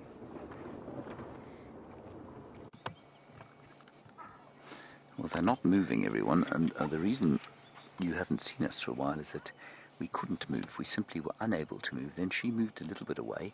I tried to move backwards, made a horrible scraping sound against this false thorn tree that's on the left-hand side of your picture. She then sat up again and eyed VM as if to say, "You're making a noise." And so we then did a maneuver, and we turned round basically where they were lying before, and here we are. I have to tell you, that was quite an experience having her so close. I've been that close to lions many, many times, but with the cubs, there's always just that little sense that things are slightly unpredictable. And you don't get, with lions, at least with leopards and hyenas, and their cubs approach, especially the hyenas, the parents don't mind in the slightest. But you're always slightly confused as to, or slightly unsure as to when she's going to start blaming you for the fact that her cubs are crawling underneath the car. That's wonderful.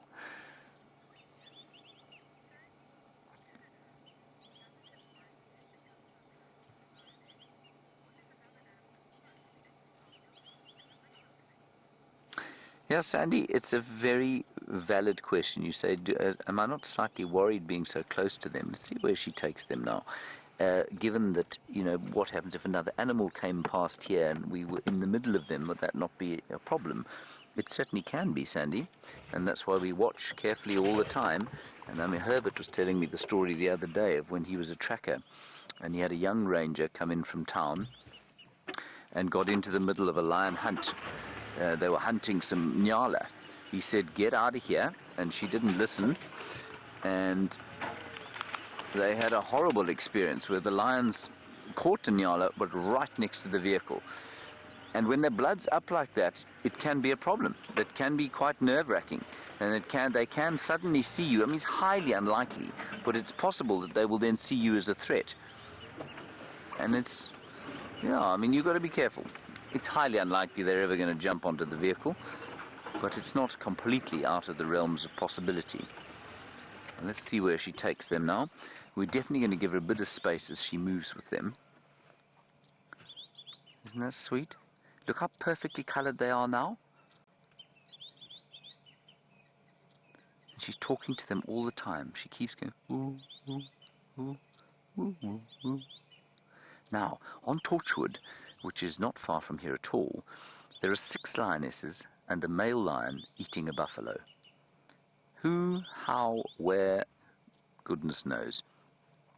Because it's right at the overlap. I think it's probably what we call the Torchwood Pride, but I think they definitely spend most of their time in the Kruger, east of us. But they've killed a buffalo there, and it would be interesting to know then where. When I first heard there was a dead buffalo, I assumed it must have been the rest of this pride, but clearly it isn't. And so she will be aware probably of it. She would have heard the commotion last night. The others may have gone to check it out. Look.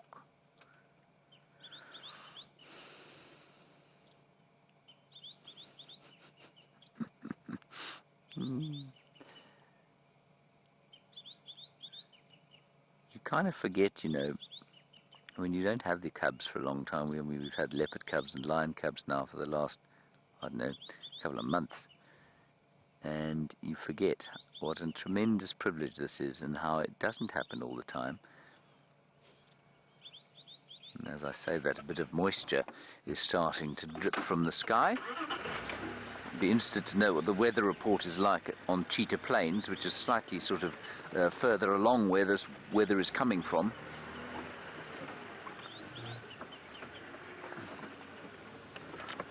Just going to call this in on the radio.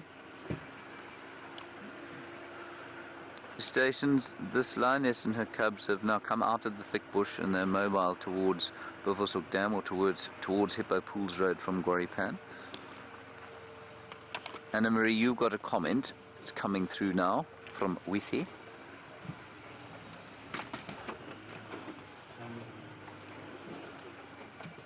You say the habituation process is fantastic. It is, but it's, you know, with lions, it's so much about the mother.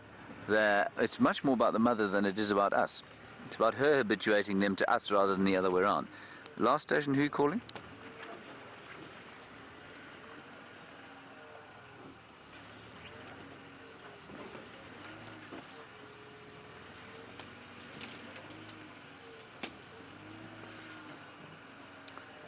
Duncan, it's James. As far as I'm aware, there are only 8 cubs in this pride, 3, 2 and 3.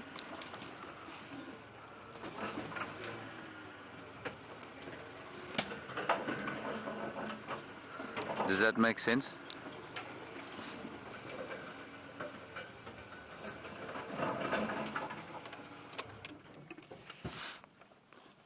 There we are.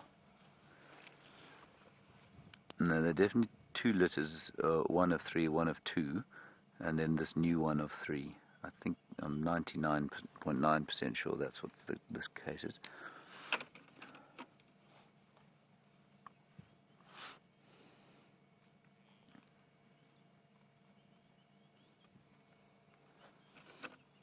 Okay, copy. No, we're with them now. They're all fine. He's just concerned they only saw 2 of them yesterday, and they were a bit worried about them. This is a chap from Buffelshoek. They've stopped now. They're in the block between Hippo Pools and Goripan.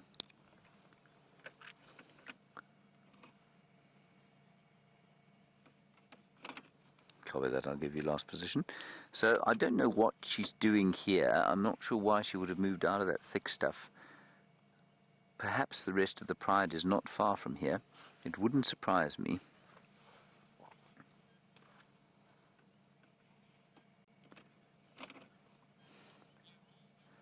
We're just having lots of talk on the radio at the moment, everyone.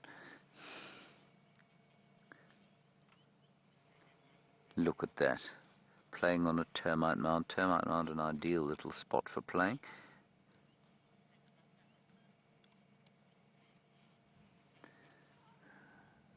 And you can see their little things. They're entertained by whatever is unusual, and that's why they approached us earlier.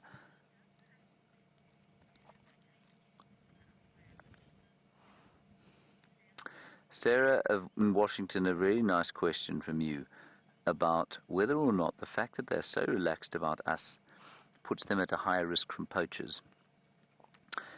First of all, lion poaching is not a huge activity because it's very difficult to... Sorry, 1 second. Orbs, there's a pride of 6 on a buffalo in Torchwood, somewhere around Second Rock. Ephraim in charge there.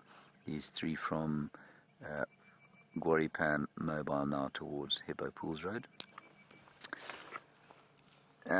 Sorry, Sarah, I just wanted to get rid of that quickly so that I could talk to you properly. I don't believe... Yeah, go for it, come Goripan. I don't believe that it does put them under any further danger from poachers. I'll tell you why. Poaching of lions does occur, but it's normally done with snares. So it's normally done for body parts. It's not done for commercial sale to sort of overseas markets like it would be for rhino. Yes, there probably is a market for lion parts. It doesn't seem to be a big thing at the moment. Were a poacher to come into the area in a vehicle like this, then I suppose it could much more easily kill a lion. Poachers don't operate like that, though. They come in on foot because they cannot come in a vehicle like this. It's impossible for them to get cars like this in. On foot, absolutely not. There is nothing habituated about this lioness to our presence on foot. So no, I don't believe that we have any effect on that at all.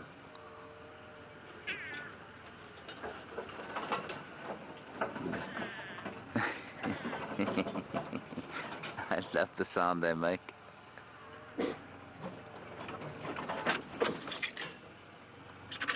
Them, are you right there?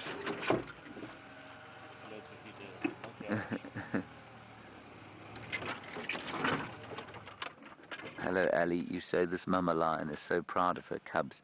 Yes, I would agree with that. And then there was a question that came. I'm afraid I missed it because VM was having a consumptive cough. What sneeze? Oh, is this her first letter? You would call it a litter, Ali, absolutely. But you say, is this her first litter? I think it probably is, yeah. I think she's the young lioness. Maybe not the youngest, but you can see she's fully pink nose, which means she's probably only about 3.5.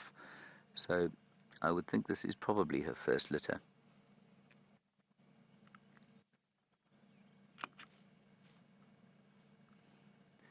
Now they seem to be approaching us again, which is rather amusing. We're in much more open area now, though, so they can move away.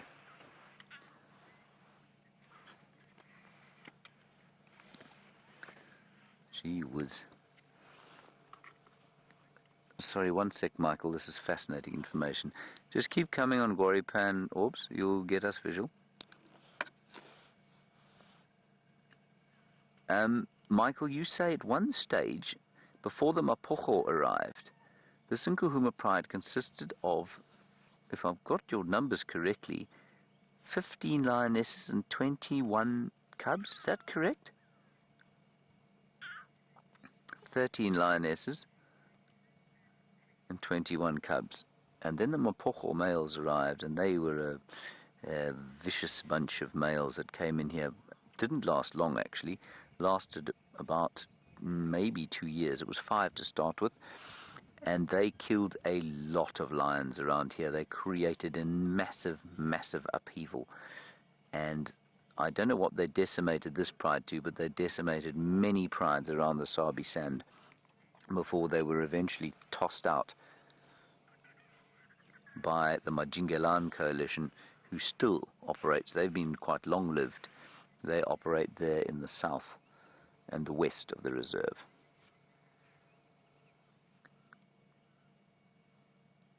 That's fascinating. Thank you, Michael. That really is interesting history. I didn't know that. I was at Londolozi when the Mapocho came in here, and they were, we just every day we'd hear a report from somewhere, all the way, Ulusaba all the way to the west, up here at Djuma to the north, Mala Mala to the south. Those 5 lions raged through this area. They killed many lionesses, and obviously every cub they found.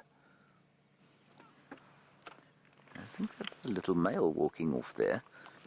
He's quite a stocky little fellow.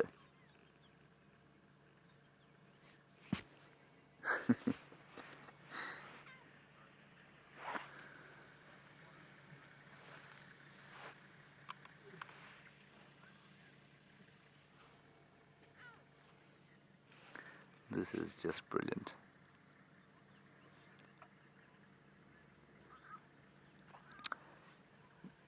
Now, good question from Megan in Texas. You say, will the male cub become part of the Birmingham coalition? Not at all. No, he will be excommunicated by his father. He will be thrown out of the pride as soon as he turns about 2.5 years old, as soon as basically when he hits puberty and his testosterone levels start to rise. And as his testosterone levels start to rise, so he will then try and mate with the other females in the pride, and that his father and uncles will not tolerate, and they'll toss him out. That's assuming he gets that far. It's by no means guaranteed.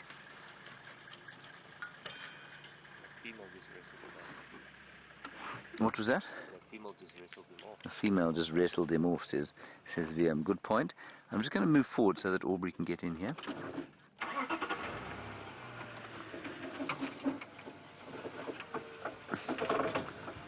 There's a lot of strychnos here, a very thick, nasty bush, but at least it's open, so she can move away. Unlike when in that other position, it's a little bit more difficult for her to move away from us.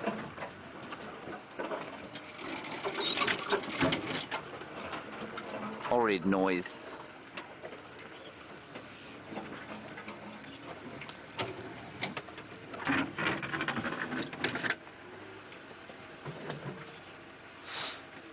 And Angel, you say how long before this lioness and her cubs decide to stay with the pride permanently? Angel, I think we're a matter of days, maybe a week or 2 before that happens. She's being so tolerant of us making all this noise, everyone.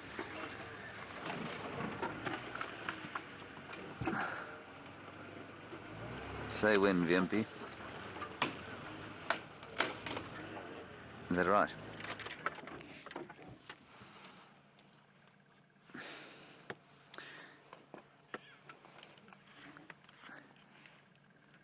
Oh, and they are loving this vehicle. And listen to them, just listen to them.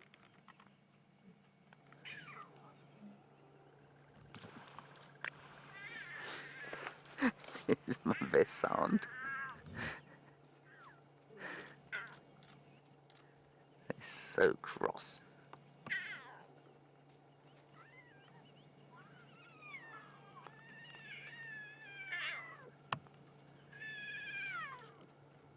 Sounds like a house cat. No, don't come up here now. No, no, no. Okay, everyone sit still.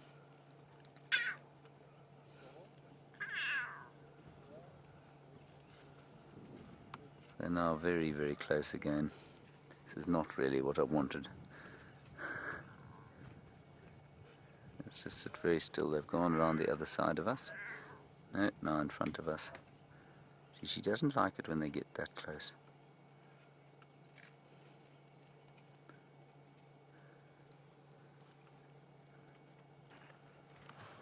Just a few meters away. So close I can't even get them in my camera lens.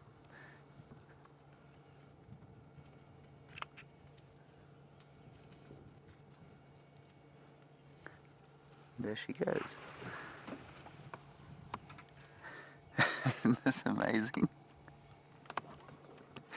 There's the last one.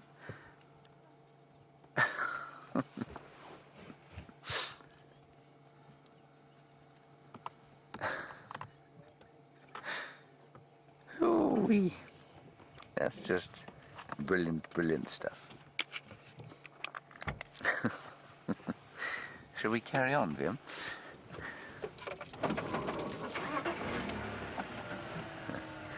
I think while we get through this rather thick strychnos patch, let's find out how Cheetah Plains is going with BLS.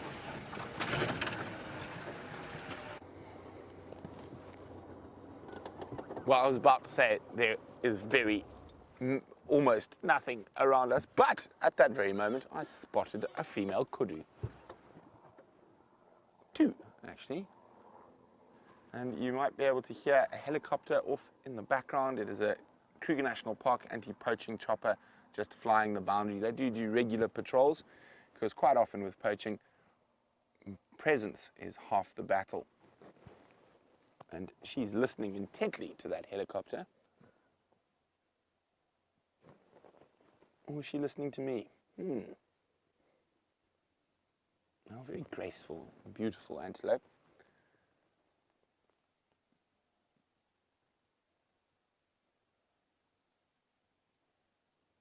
You can hear quite a... Oh, I suppose we've still got a helicopter, so we'll listen when the helicopter's gone.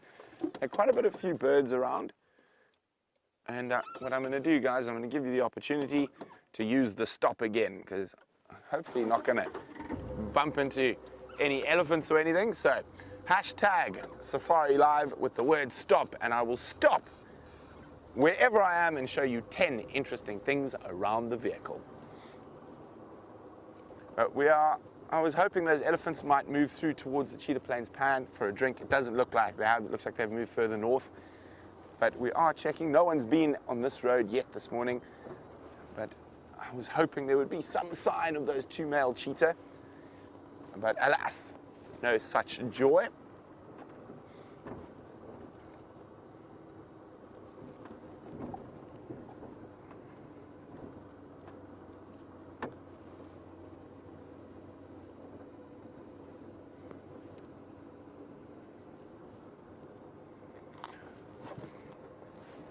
Hi, Chitra in India. Now, Chitra's talking about something that was actually quite a big problem in India. And is there cattle or encroachment from the surrounding communities into the park? Not really. The park's been here, and a lot of the reserves have been here for a very long time. And so on this western side that borders a lot of the local communities, there's a very big, very impressive electrified fence. and that keeps the cows out, but it's more to keep the lions in. But occasionally we do have lions escape out and eat the odd cow, and that is actually a bigger problem than the cows coming into the reserve. So we don't really have cattle encroachment in this area. Other parts of Africa where it's not fenced, there is cattle encroachment, but a lot of the truly wild parts of Africa have one of the best defenses against cattle encroachment in the world. And one would often, actually, that's it, it's a quiz for you guys. What is the best defense against domestic livestock encroachment in the majority of Africa? What keeps them out? If you know the answer to that, use the hashtag Safari Live on Twitter and let me know, or you can use the email address questions@wildearth.tv. So I think it's been quite quiet down here on Cheetah Plains. We're going to start moving north slightly, but remember, 5 stops on email or on Twitter, and we'll stop, and I will be forced to show you. Oh, we have reached the 5 stops. You guys seem to keep making me stop in the more difficult spots. Okay, what do we need for this, Brian? We need a knife. And indeed we do. Just in case. There's my knife. Okay, 10 interesting facts around the vehicle. Now, in case the lions do something interesting, I'm just going to let Brian know if I must link. So Brian, if Lou tells me, I will send you back across to the cubs. Aha! Number 1. We'll leave that there for now. Let's see what else we can find.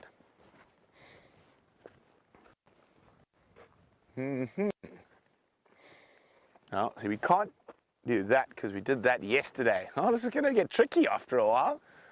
Dun, dun, dun, dun, dun, dun. Okay, let's have a look. Number 2.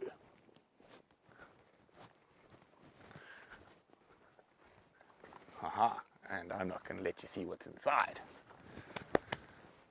What else can we find? Haha, that's why I needed the knife.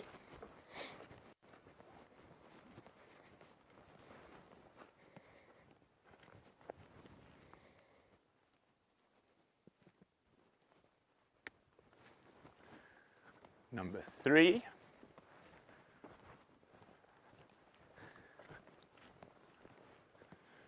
Oh dear.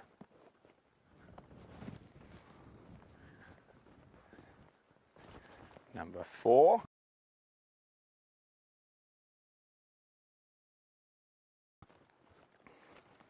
And 5, actually. Oh, there's no bones around here.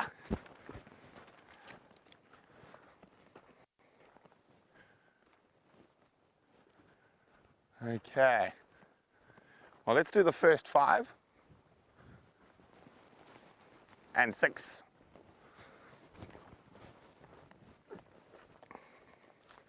Oh dear, did it blow away? Oh dear.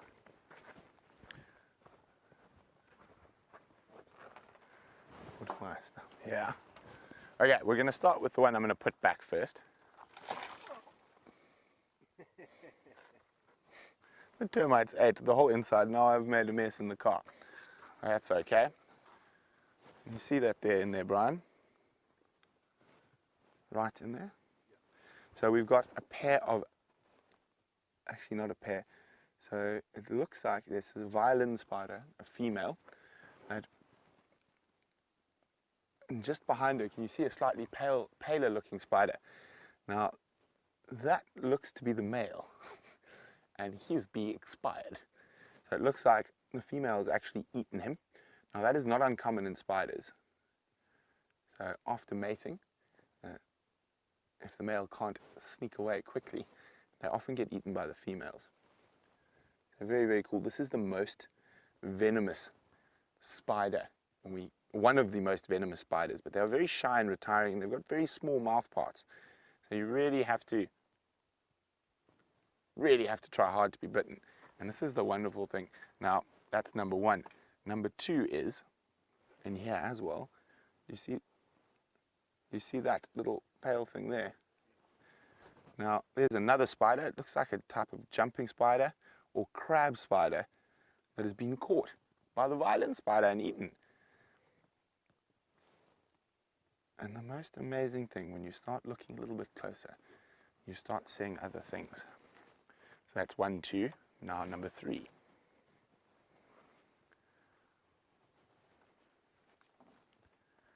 Now, I didn't see that initially. There's little stick insects. Very, very cool. So I didn't see that. A little stick insect.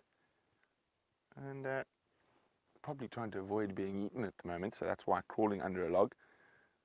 But normally when they're out mating, they actually do have wings, but we can't really see them in there now. So they are able to fly between different spots. Okay, let's put the spiders and the stick insects back where we found them.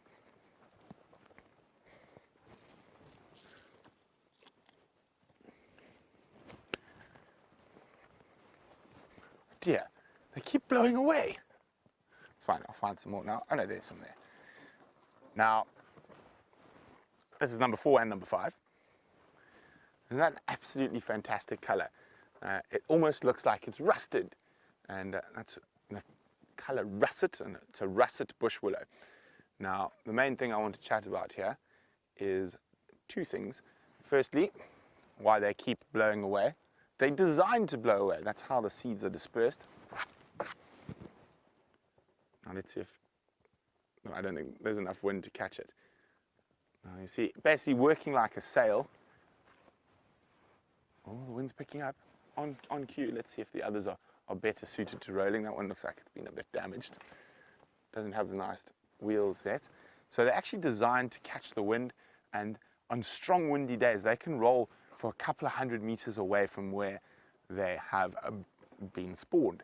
Now, the more interesting thing about this, specifically because we're in a drought, and what number are we on? This is 5, eh? And specifically because we're in a drought, is the Herero people, who are indigenous to Botswana and Namibia, and they're great cattlemen. And it's a very dry part of Africa, so drought is not uncommon up there. And these particular seeds are one of the lifesavers to those cattlemen.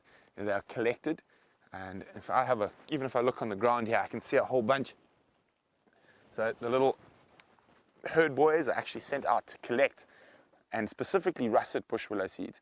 They seem to be far more nutritious than the other bush willows. And one of the reasons the Latin name for this tree is Combretum heroensis is because of the Hereros people's use of this as cattle fodder in a time of drought. So they'll collect masses of these seeds to feed cows at a time of drought. Now, I have seen buffalo eat them, and I have seen buffalo eat them this year, which is very unusual. So obviously there's something to that. Number 6 continues on with the exact same seed. Now, here's my knife again. The Heroensis is also, apparently, I've never tasted it myself, but if you open up the seed, I'm not going to taste it now.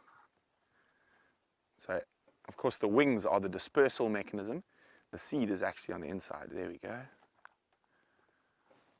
It smells quite nice. So there we go. That's the actual seed. Now, apparently, those roasted and ground make very good coffee substitute, and has a similar effect as stimulant as coffee. I'm not sure how effective it is.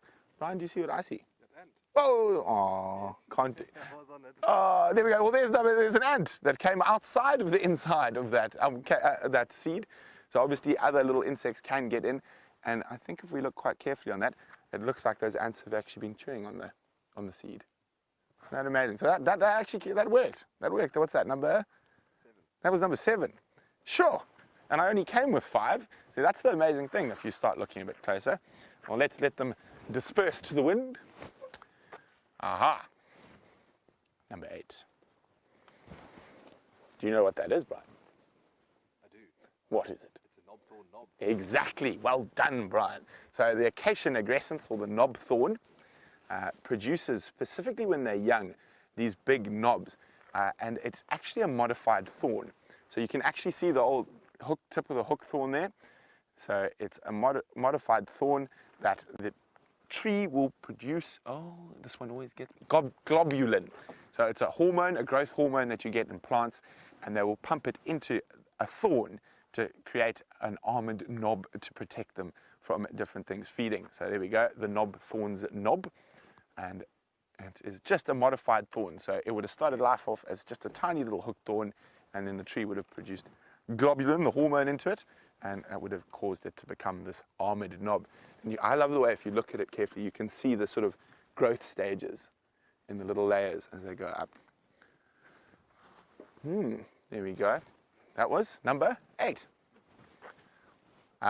We've got 9, 10, 11, and 12 all in one branch if we wanted them, but I'm not going to spoil you too much. I'm only going to give you 10. So this is often called an apple leaf, but the common name I grew up knowing it as is a rain tree. So particularly in this time of the year when you don't get as bigger ones here in the Sabi Sands as we used to get in Botswana, there are some in Kruger. Now there's a couple. Okay, quickly across to the lions.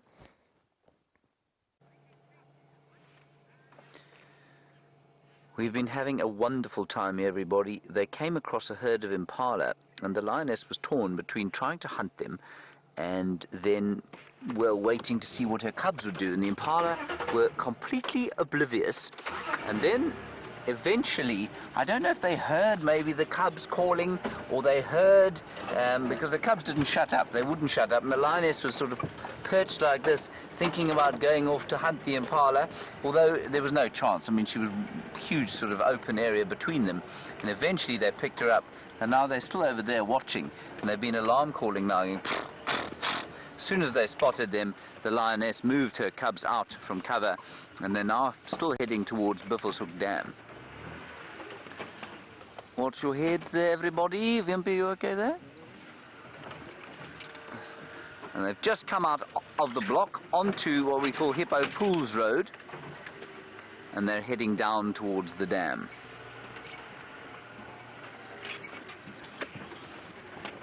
Oh. Now, Wiam is of the opinion that the rest of the pride could easily be down here. I think that's quite a good guess. Either on a kill, or perhaps just over here. Not necessarily eating anything. Come on, Wendy, roll. Come on, Wendy. Come on, Wendy. That's it. Not going to roll this, Wiam. No. Let's carry on.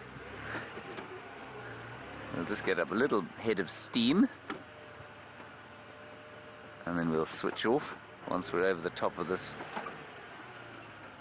There we go.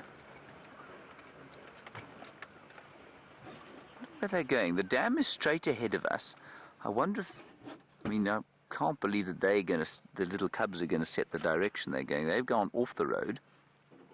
Maybe because, like kids, they want to take the shortcut. They can see perhaps it's a slightly shorter route round there. Then we're now on a fairly large slope, and this car still won't roll. We've got a flat tyre back there.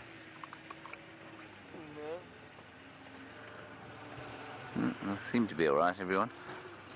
It's this deeply aged car. So they're still going down towards the water. Possibly less than hard tyre on the right here.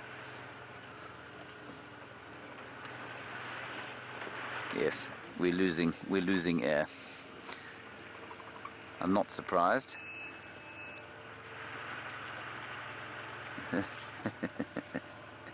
It's all right. We'll just keep going down to the waterhole.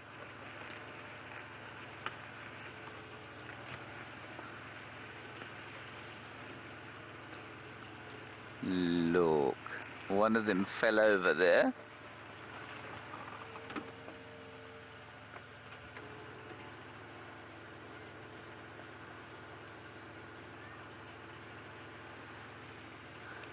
Now, let's see now. Are the others going to arrive?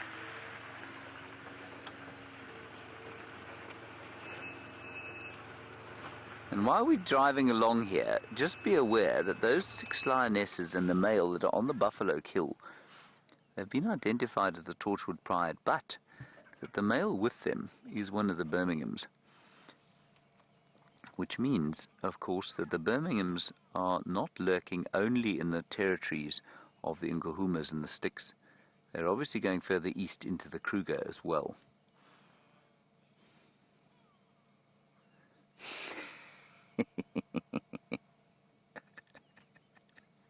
At them running.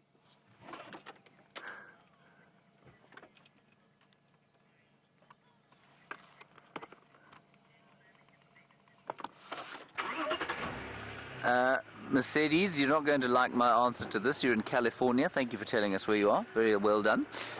You say when the females have grown up, will the Birmingham boys try and mate with them, or will they only mate with the mothers and aunts? I'm afraid they will try and mate with them, yes. And that's not a problem as far as genetics goes for lions. They can apparently have up to 6 generations of inbreeding before there are any deleterious effects. But at the same time, it was also one of the reasons why lion coalitions don't last too much longer than 2.5 years on average. They normally get tossed out by then, and that's so that that inbreeding that will inevitably occur doesn't occur, because the lions will breed with their daughters, have young cubs. Those cubs will be killed by the incoming males. And so that does reduce, although that infanticide is a horrific thing to have to watch and experience. Look at them running. What the infanticide does, it does reduce inbreeding, definitely. Look at him. Shouting at mum, going, ow, ow, ow. That is just too sweet. I cannot believe that those tiny little things are going to one day look like a big Birmingham boy male lion and this very intimidating female. The tyre looks okay.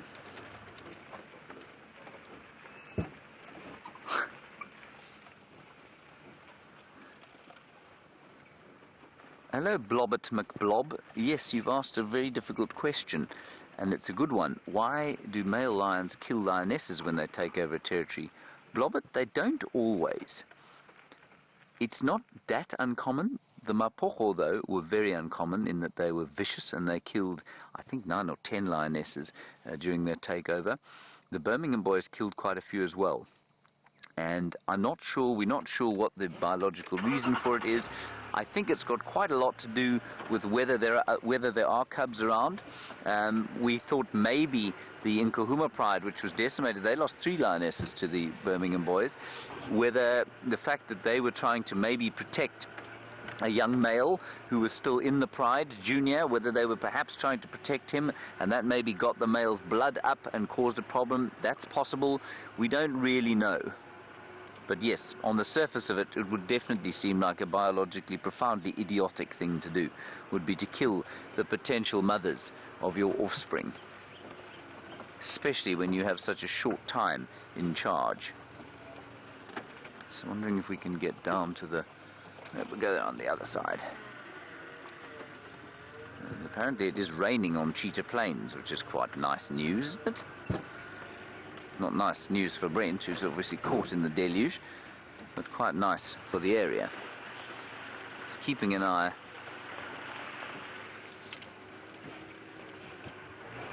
And Brent apparently is complaining about the fact that he didn't have his rain pants and rain coat. I don't either.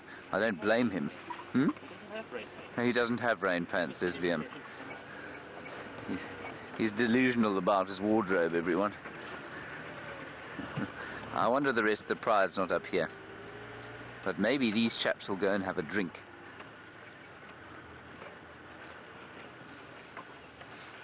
Let's try and ease our way around here.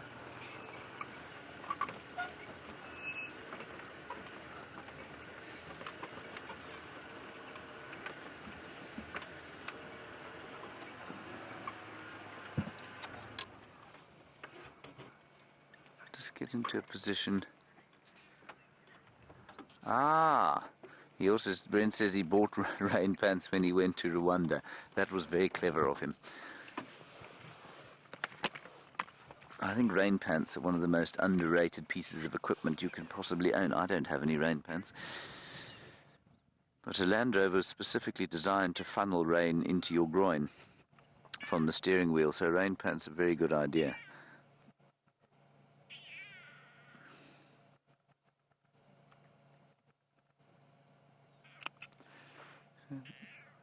Almost thinking about picking the cub up, but these cubs are too big to be... Well, I mean, if she had to, she could carry them. Okay, we're going to be quiet again. So they come past. I think she's going to have a drink of what can only be described as some cream soda-coloured pea soup.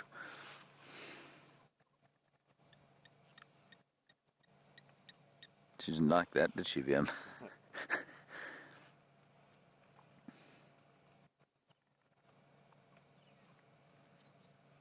Sorry, madam, I don't mean to be in your way.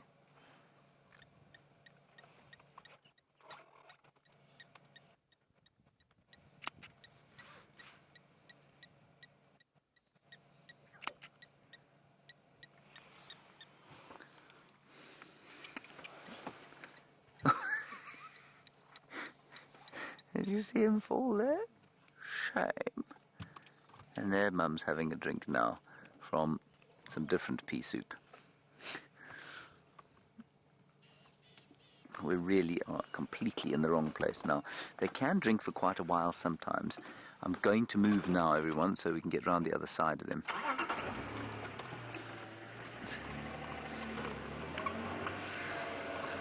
Sorry, VMP, I got you into a bad position there. I do apologise. I know you like to make beautiful art all the time, not just some of the time.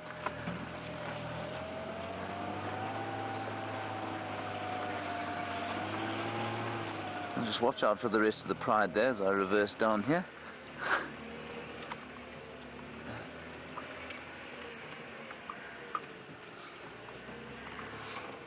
We'll just go down here. Yeah, I can feel the wind coming up a bit. That rain might come down here. At least we're a little bit closer than Brenty is.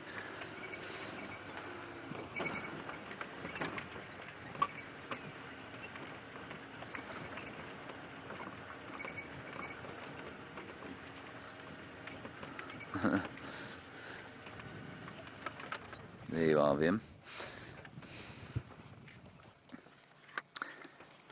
Justin, very nice question from you about discipline in lion society. What would a lioness do if she chose to go a certain way and her cubs refused to go with her or do what she told them? Corporal punishment very much still the fashion with lion society. And so what you'll find, Justin, is that they don't disobey. If they disobey, they get smacked very hard, and there's never much doubt in their minds as to what they're supposed to be doing.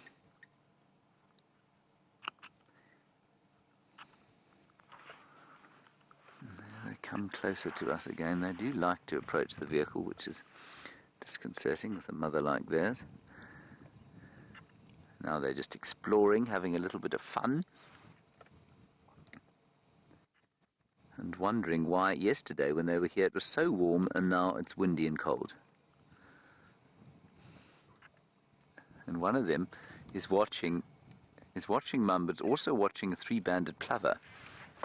In fact, it's starting to call at the three-banded plover. It's going ow, ow, at that bird as it moves.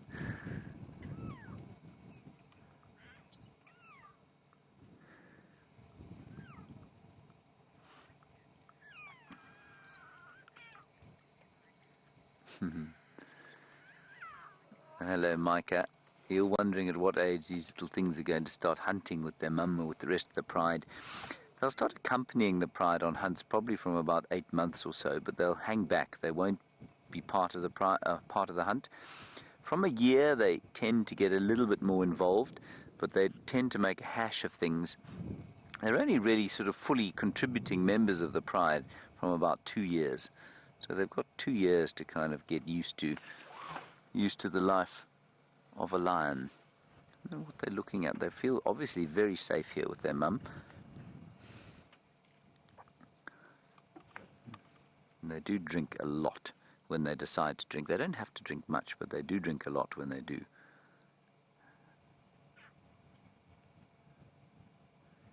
And this water is hardly water. I mean, there's really very little H2O in it now. It's largely buffalo dung, terrapin scum, algae, bird droppings, snail detritus, hippo dung.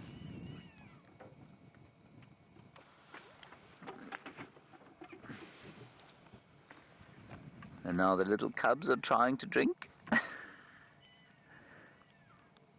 Oh dear. Here it comes, everybody. Here comes the deluge.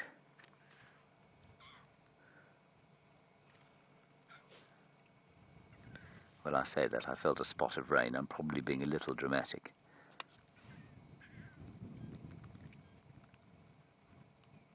You might just be able to hear the pitter-patter. Tick, tick, tick, tick, tick. See, she is constantly aware of what's going on around her. Okay, it's now starting, everyone. We're going to stay here. I'm just going to, while you watch the lions, cover up a few things so that should it start in earnest, we won't have too much trouble.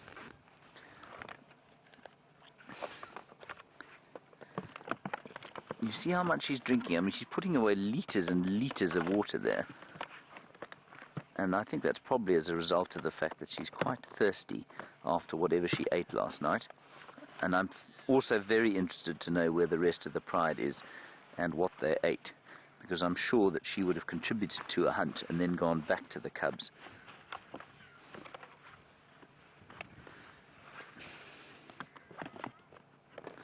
I too have got absolutely no rain equipment here. Well, we've got a cover for the car, but not for me. Or Viam. Viam, have you got your raincoat with you? You do? You don't have the pants, okay.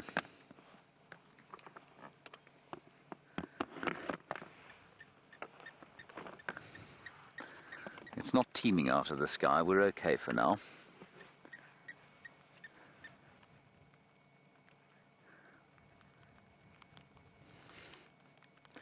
As I say that.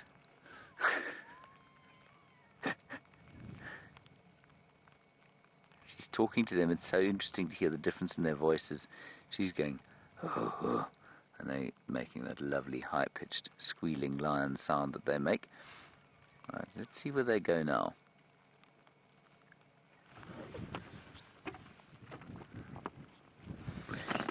Christy, I'm sure it must make a slight difference. You say, does the state of the water affect the lioness's milk? I'm sure it must affect it in some way. I don't think it necessarily affects it negatively, though. Lions and leopards specifically will drink this foul kind of water. If you look at it as we drive past it, I mean, you wouldn't put your face in that. And if you did, you'd certainly spend quite a lot of the coming weeks in an outhouse. But I don't think it'll affect her milk nearly as much as the quality of the meat she eats. That's definitely going to make a huge difference to the amount of milk she eats, especially the amount of fat. Now, we've spoken extensively about the drought. We've spoken extensively about the effect on the predators. And we've said, well, you know, it probably has quite a good effect on the predators because they can catch so much more. There's many weakened herbivores around. But the other thing to consider if you're a lactating female is that in order to make good milk, you need fat. Very few of the animals out here have any fat on them at all, and the fat that there is in the bone marrow and in the organs. And of course, if an herbivore is nutritionally stressed during a drought, those fat reserves are going to be the first nutritional reserves that are used up in the body, which means that inevitably their predators are going to get less of that fat, which means that's going to affect her milk. So a drought will not be a good thing for a mother trying to feed her cubs. Although, I mean, these ones are in prime condition. You compare them with the skinny little Styx cubs that we had the other day. These chaps are stocky and fine. I think she's going to lie them under this tree as the rain starts to patter down. unless she goes towards the drainage line on Nyala Road North, where we first met them. Hi, guys.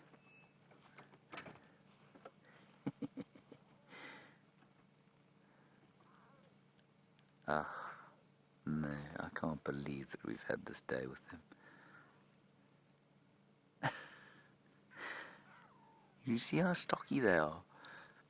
They're fat little bellies. They remind me a little of my nephew William. I won't tell his father that.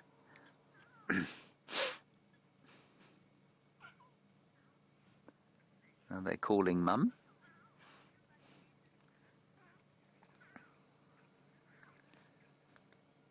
Yeah, Aaron, I agree with you. I haven't spent much time with the older ones, but you say you reckon that these chaps are a bit more talkative than their older cousins. Yeah. Yeah, I think you could well be right. It's in the road there. And Mum is sniffing on a guarri bush, of course, and doing the Flemen grimace, interpreting what she smells, because, of course, what happens there is that there's a guarri bush where, and it would have been marked by probably the other lionesses, or even a male, maybe even a leopard.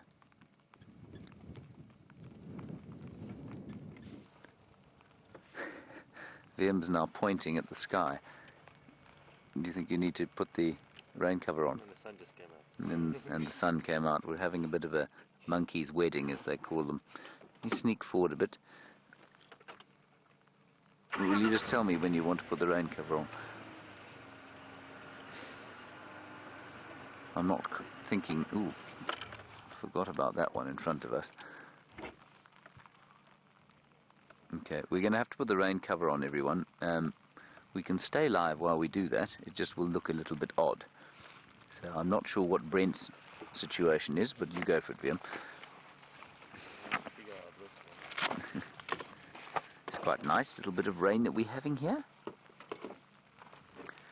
We just need to be a little bit careful about... Yeah, you know what, I'm going to move back a bit. Yeah, let's move back a bit. We can't put the covers on with the lion here. The cubs are going to react badly to it. So let's go across to Brent and find out what's happening with him. It is starting to rain a bit now. 3. Oh, well, while James moves out, we're still, as you can see, doing the last of the rain covers. And you can see I'm probably quite opaque or through all the little spots on the lens. Brian is nearly ready. Give him a few seconds.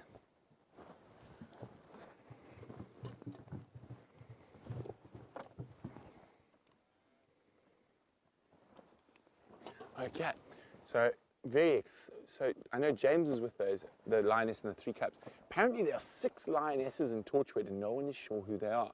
The sticks are down to the south of us. So it could be the Torchwood Pride, or it could be, I think the Torchwood Pride's got 6 lionesses. I'm not sure, I've never seen them before, but very interesting. And I wonder, with the lack of the water in Kruger and to the east there, maybe they're pushing further in to the west because there are pumped water holes. And all the animals they eat are moving towards those water holes. Now, very good news for the sunset safari. I'm not going to tell you what it is yet, but I haven't forgotten. It started raining, so we had to skedaddle from Cheetah Plains, but I think it was number 9 and 10 of the stop and look around game. And it is, as I said, this is a rain tree, a Peltiforum. Oh no, sorry, a Phalaenoptera violacea. But the 2 interesting things about, sorry, this Game Drive channel is making lots of noise. I'll wait for Brian to clean the lens before continuing.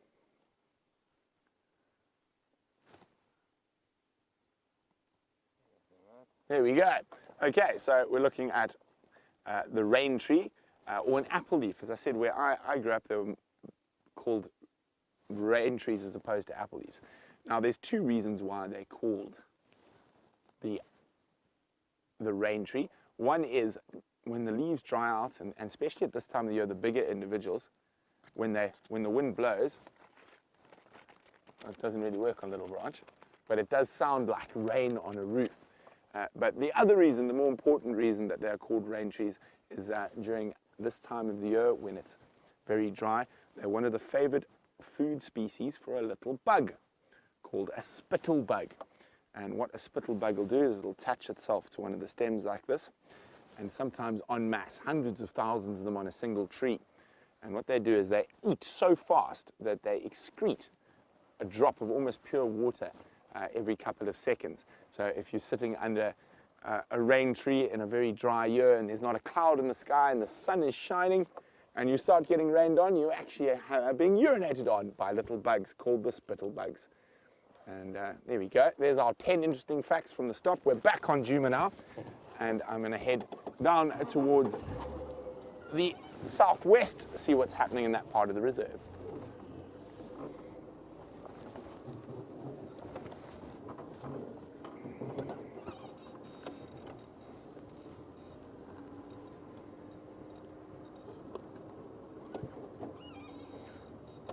Okay, while we make our way down to the southwest, let's see how James is going and putting his rain covers on.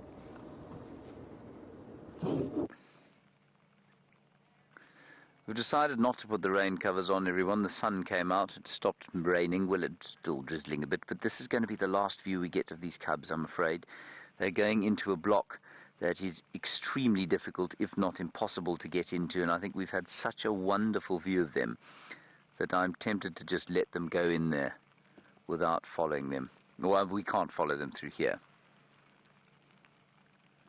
We could try again this afternoon, and I think that's precisely what we will do. What an incredible morning we've had with them. Phew! Some nice pictures, I think, of them. I probably got 200 pictures. I will probably keep one of them. Nice. We can upload it onto Blurry Safaris. We'll upload it to Blurry Safaris. Thank you. Thank you for that, Viam. Good. Blurry Safaris, of course, the Instagram account of Eggsy.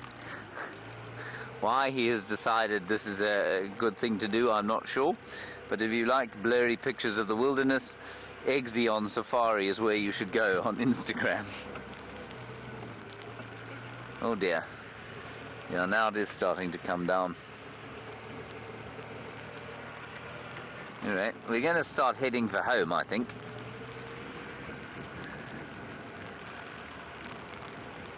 Right, they've gone down through there. We're not going to see them again. I'm going to get under a tree. Woo! No, now we got proper rain. What do you think, Viam? Is it time? Okay, we got to put the covers on, everyone. We're now in a proper rain cloud. This is Viam's apron. Very nice. You need the other one first or the apron? We need the big one. Okay.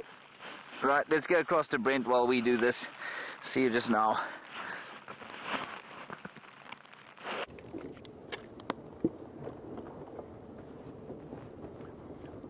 Okay, well, we're still heading steadily west, and I've heard something which is going to be very exciting for the Sunset Safari, but I'm not going to give it away. You're going to have to wait for the Sunset Safari to find out what incredible thing is in Arathusa. Now, at the moment, there's a lot of cars there, but we'll be there first on the Sunset Safari. So I'm going to let all of you out there ponder, what could Brent and Brian be going to look at on the Sunset Safari? The killer bees? Aim to please, that's all you can know. Oh, I'm so funny today, Brian.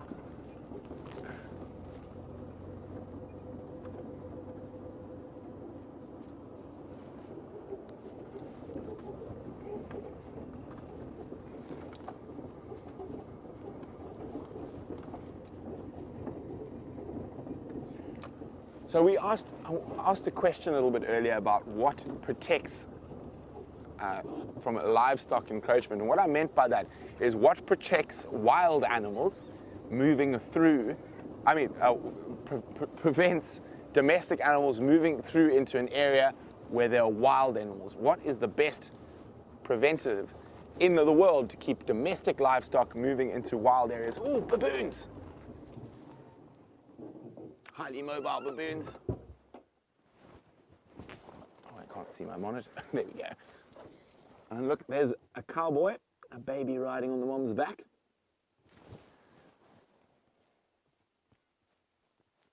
And at least they're not as nervous as they were a couple of months ago. They do tend to sit for a little bit longer.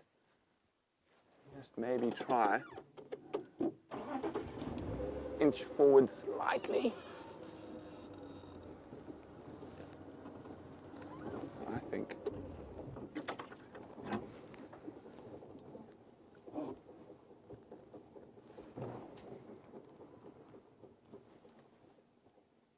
So what they were doing is feeding on the fruiting jackalberry.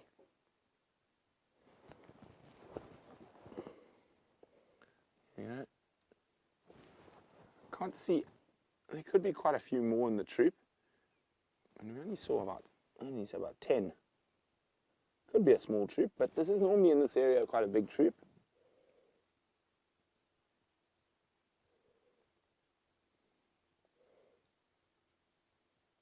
I love the way the baboons walk. They do walk like they've got swagger, attitude.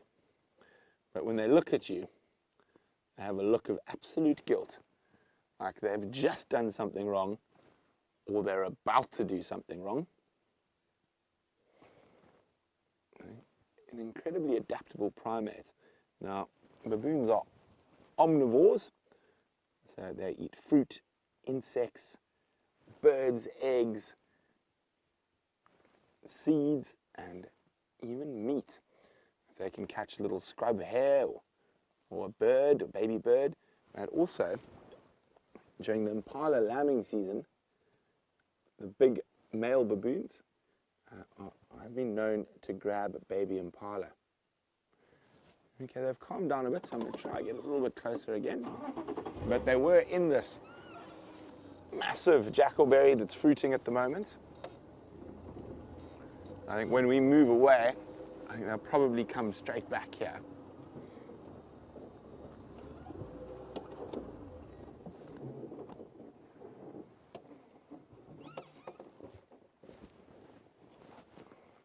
Oh no, they're on the move again.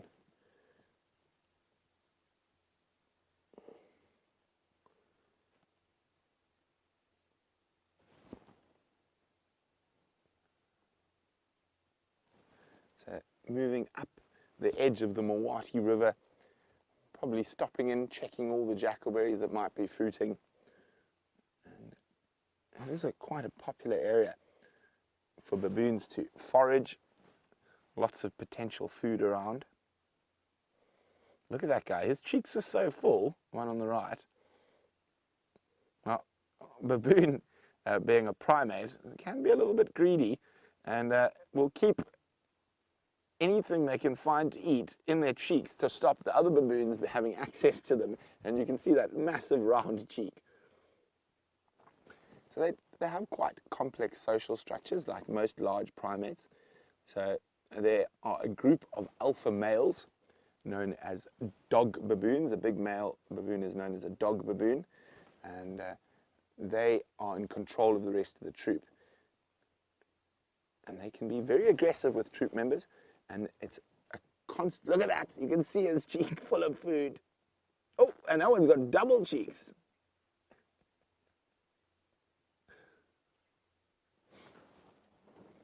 So as we're saying about the social structure, now if any of those dominant males get injured, the rest of the males will attack him immediately to try get his spot in the social hierarchy. Now, Michael's wondering if I've ever been to Cape Town, where the baboons run riot, and wonders why they do. Well, Michael, it's very, very, very simple why the baboons run riot in Cape Town. It's because of human beings. We are messy, messy creatures. We don't throw away our rubbish. So baboons will forage in rubbish, and as soon as they learn, being a primate, they have quite a high capacity for learning. as soon as they find out that if they get into a house, there's lots of high nutrient and high value food for very little effort. I'm just going to roll forward, Brian, see if we can get them in a gap. So, there we go. Oh no. So basically, it's learnt behavior from foraging off human beings, and it's our fault that those baboons become so brazen and aggressive. Now, a brazen and aggressive baboon that's lost its natural fear of human beings is an incredibly dangerous animal, and they are capable of inflicting massive damage on a person, and a big male baboon's canines are actually longer than a lion's. Oh, I've spotted another animal. And it's my favorite antelope species. I'm just going to see if we can get a nice view of her. And probably, of all the antelopes, one of the ones we see the least. Let's just try to get a view of her. They're so pretty and so dainty.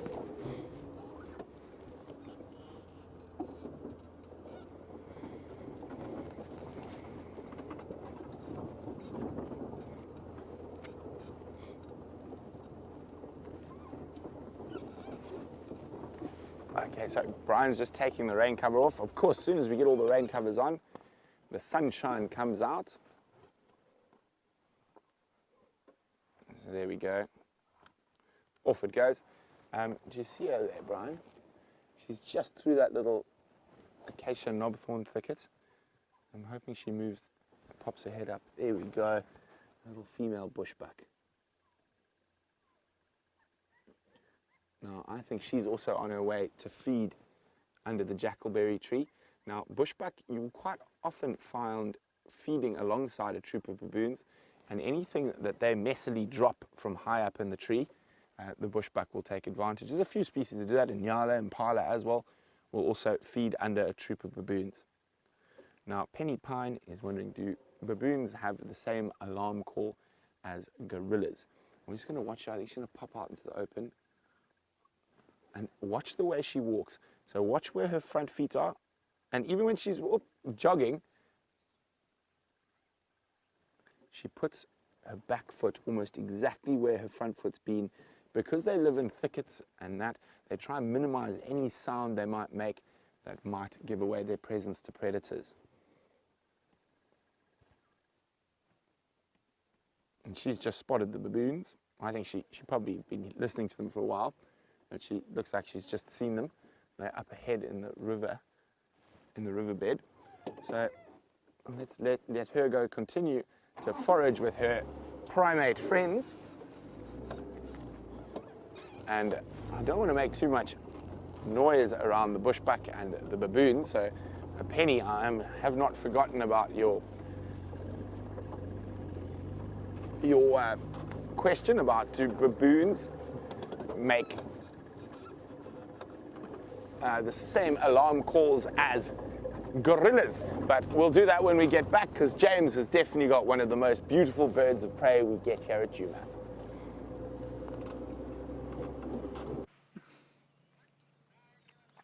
James has got two of the most beautiful birds of prey that we find here at Djuma. Two African hawk eagles, everybody, sitting on a tree looking for a guinea fowl or a francolin to devour. You can see it has ceased. It's raining. And just to be clear, while we enjoy the sight of those African hawk eagles, the rain that we had today does not count as far as the rain bet has gone. I said, I think, 10th of October. Brian said 10th of September. I think Brent said 10th of November, something like that. That will be the first 20 millimeter rain that we have. This one that we've just had has probably been maybe 3 millimeters, that's all. Not even that. Probably not even a millimeter. Brian said 20th of September. And you said 1st of October, did you, Vim? Yeah, sort of. Okay. I'll stick with it. Okay, well, you have to now. It's on record. It's a guess anyway. Well, yes, it's always a guess. Even if you have all the data in the world, it's a guess. So one of the few eagle species that spends all their time together. The Wahlbergs do it. The marshals do not, the tawnies do not. Oh, we're off. Let's see. And you could hear, as he took off, the squirrels were going... The grey go-away birds going quack, quack, quack. That's very interesting. So they'll all shout as they fly down the drainage line looking for something like a guinea fowl. They will take a squirrel, absolutely. Just listening now, and you can hear them, the calls receding as they fly down the drainage line. Very nice. African hawk eagle. Right, as you can see that the deluge has ceased, so we can take that off my leggies.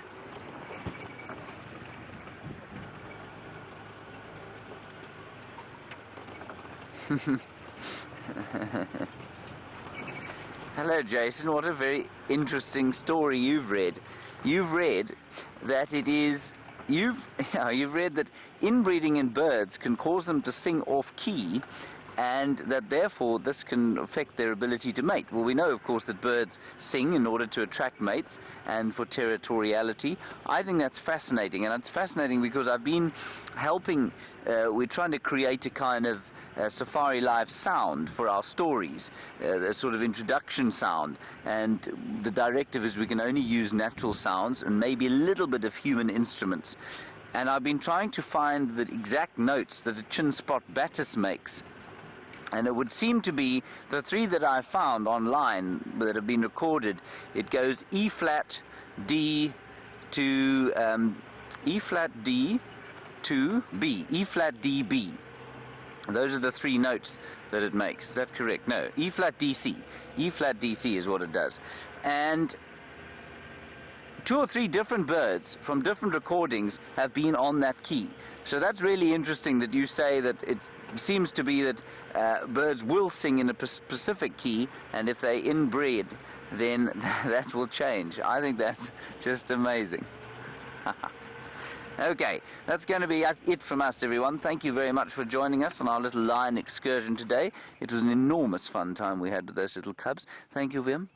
And thank you for putting up with the rain and for talking to us during the course of the drive. We'll see you this afternoon at 3 o'clock. Bye-bye.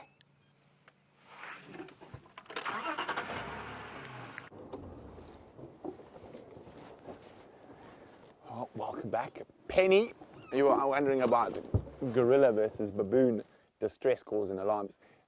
Gorillas sort of roar rather than bark like a baboon. The baboons are that different. Wow! Wow! Wow! But no, I've actually, strange enough, recorded gorilla alarms and chest beats.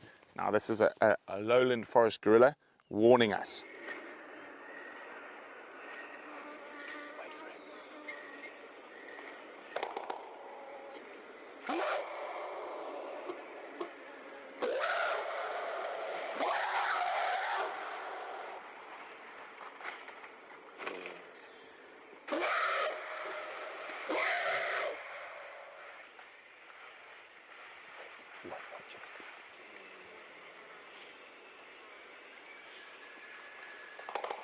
There we go.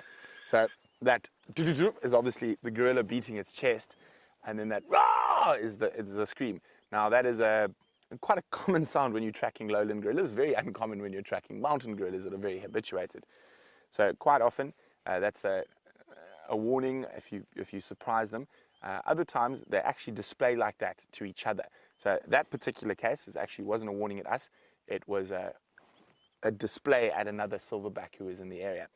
And when you often walk into western lowland gorillas, which I've spent a lot more time with, I've only been to the mountain gorillas once, and you bump into a silverback and he gets a fright, he screams like a little girl. It's much more high-pitched. I think I might have... what have I done now? Oh, I pushed the wrong button. But I'll have to save that for the sunset safari. But they literally, you suddenly, as you see the gorilla through the forest, they go, wah! And then they run away. Even though he weighs double what we do. But it's been great having you on the Sunrise Safari, and so fantastic you got to spend some awesome time with the Nkahuma lioness and her cubs. Sounds like it was spectacular. Brian and I are hoping to produce some spectacular things on the Sunset Safari. Bye.